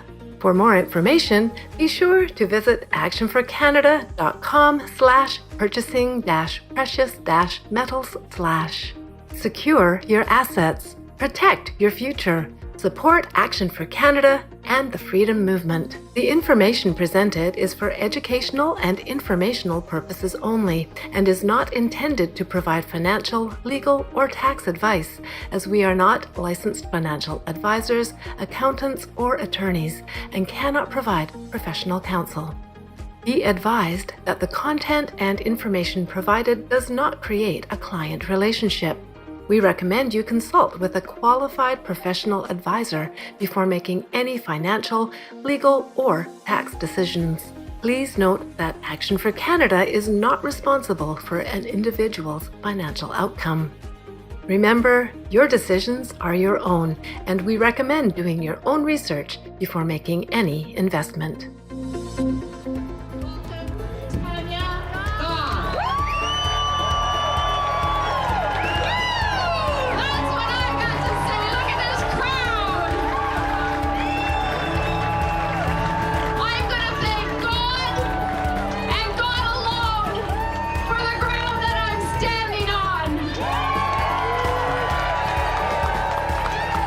I'm gonna thank our founding fathers for giving their lives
justice, and those with virtuous hearts will pursue it. You have a virtuous heart if you are here today pursuing freedom and righteousness. And then verse 23 comes along with a promise. God says he will turn the sins of evil people back on them. He will destroy them for their sins. I take great comfort in that because I serve